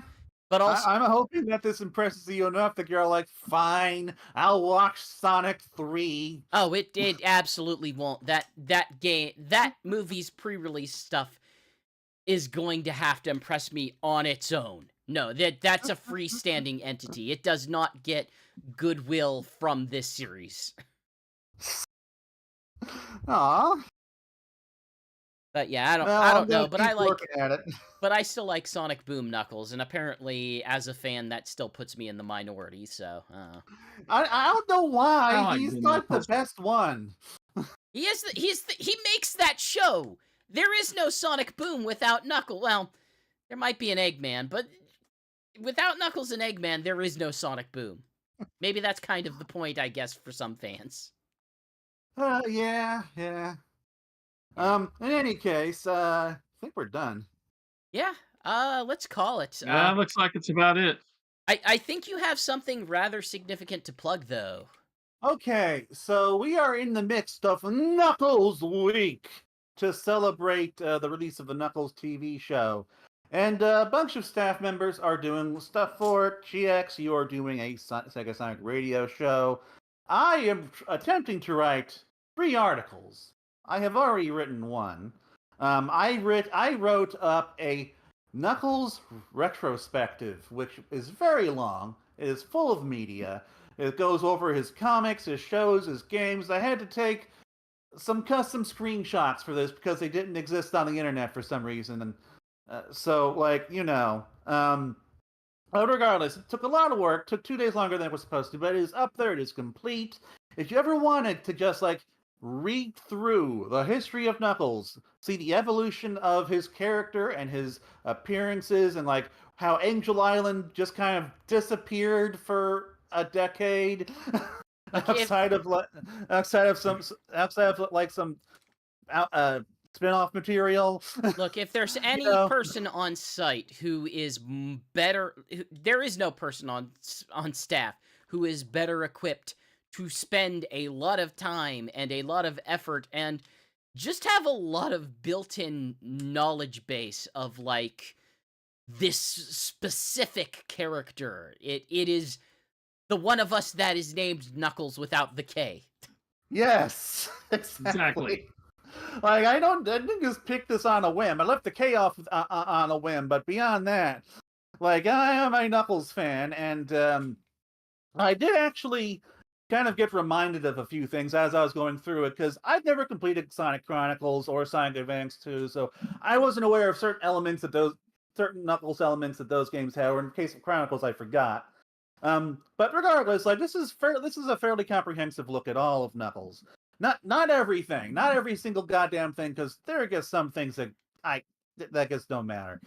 But I don't know, go take a look. I've got a whole Sonic the Comic strip in there that you can read. I've got a couple pages from Archie Sonic that you can look at if you want to just get an idea of the different iterations of this character. It's too bad that Ken Penders owns him. So go take a look. And we also have a roundtable up, which GX and I both contributed to, alongside our new staffer Phelan Harks and one of our mods, Ryan #1. And tomorrow, Phelan Harks is going to have a merch article up, which is going to cover a whole buckload of Knuckles merchandise released over the years. He actually goes into individual manufacturers. Jeez. So, he says mostly to American stuff, because I don't know. I guess he said that the Sega Sonic stuff wasn't interesting, which I do agree. But yeah, so there's gonna be a lot of Knuckles content coming. Dreadnuts, our boss, is also going to be working on a Sonic the Comic article, which is something I've been kind of prodding him to do every time we do one of these. Hey, you're British. Why don't you do a Sonic the Comic thing? You actually have context for this stuff, which is something that we do not Yep, and and cannot. we do not, because we're American. He's, I British. want to He's got read it. I those will comics one day. in there. I can read the comic, but I can't contextualize the comic. Like, yeah, none of us will have the experience of reading it as children in the United Kingdom. Yeah. So there is that at least. So yeah. So I'm also going to be doing some streams. And of course, hey, every Friday is Sega Sonic Radio. As stated prior, this week's theme is Knuckles. If you want to put in your Knuckles music request, you can do so through many means. On Friday, the day of, I will put up a Twitter post. However, you can also jump onto the Discord, which you can get to from the site itself. Or you could, most significantly, hey, check out the thread that we have in the Sonic Stadium message boards. Right now, at this point, you can get to it from the front page in the R Pick section. You'll see a big old thread here that says Sega Sonic Radio requests.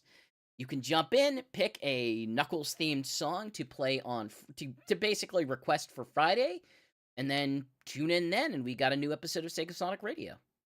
And I am requesting one of the Sonic Underground songs from the I mean, the I Knuckles expected. Let me be real. I expected that from you.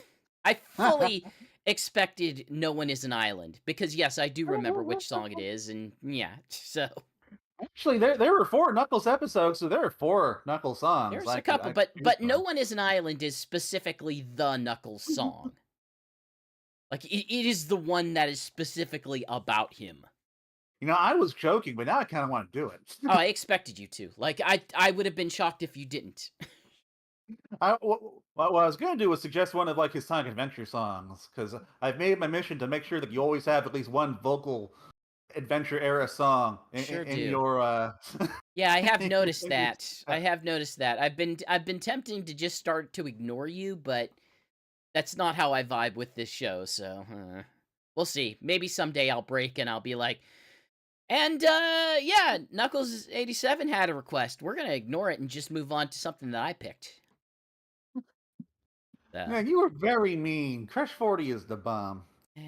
Anyway, 11:55. I don't think we've ever gone as late before. Probably not. It's about 3 hours, So with that, hey, everything we do is part of Sonic. I'm about to pass out. Everything we do is part of Sonic Stadium. You can check it out over at sonicstadium.org. We are one of the internet's oldest Sonic fan communities.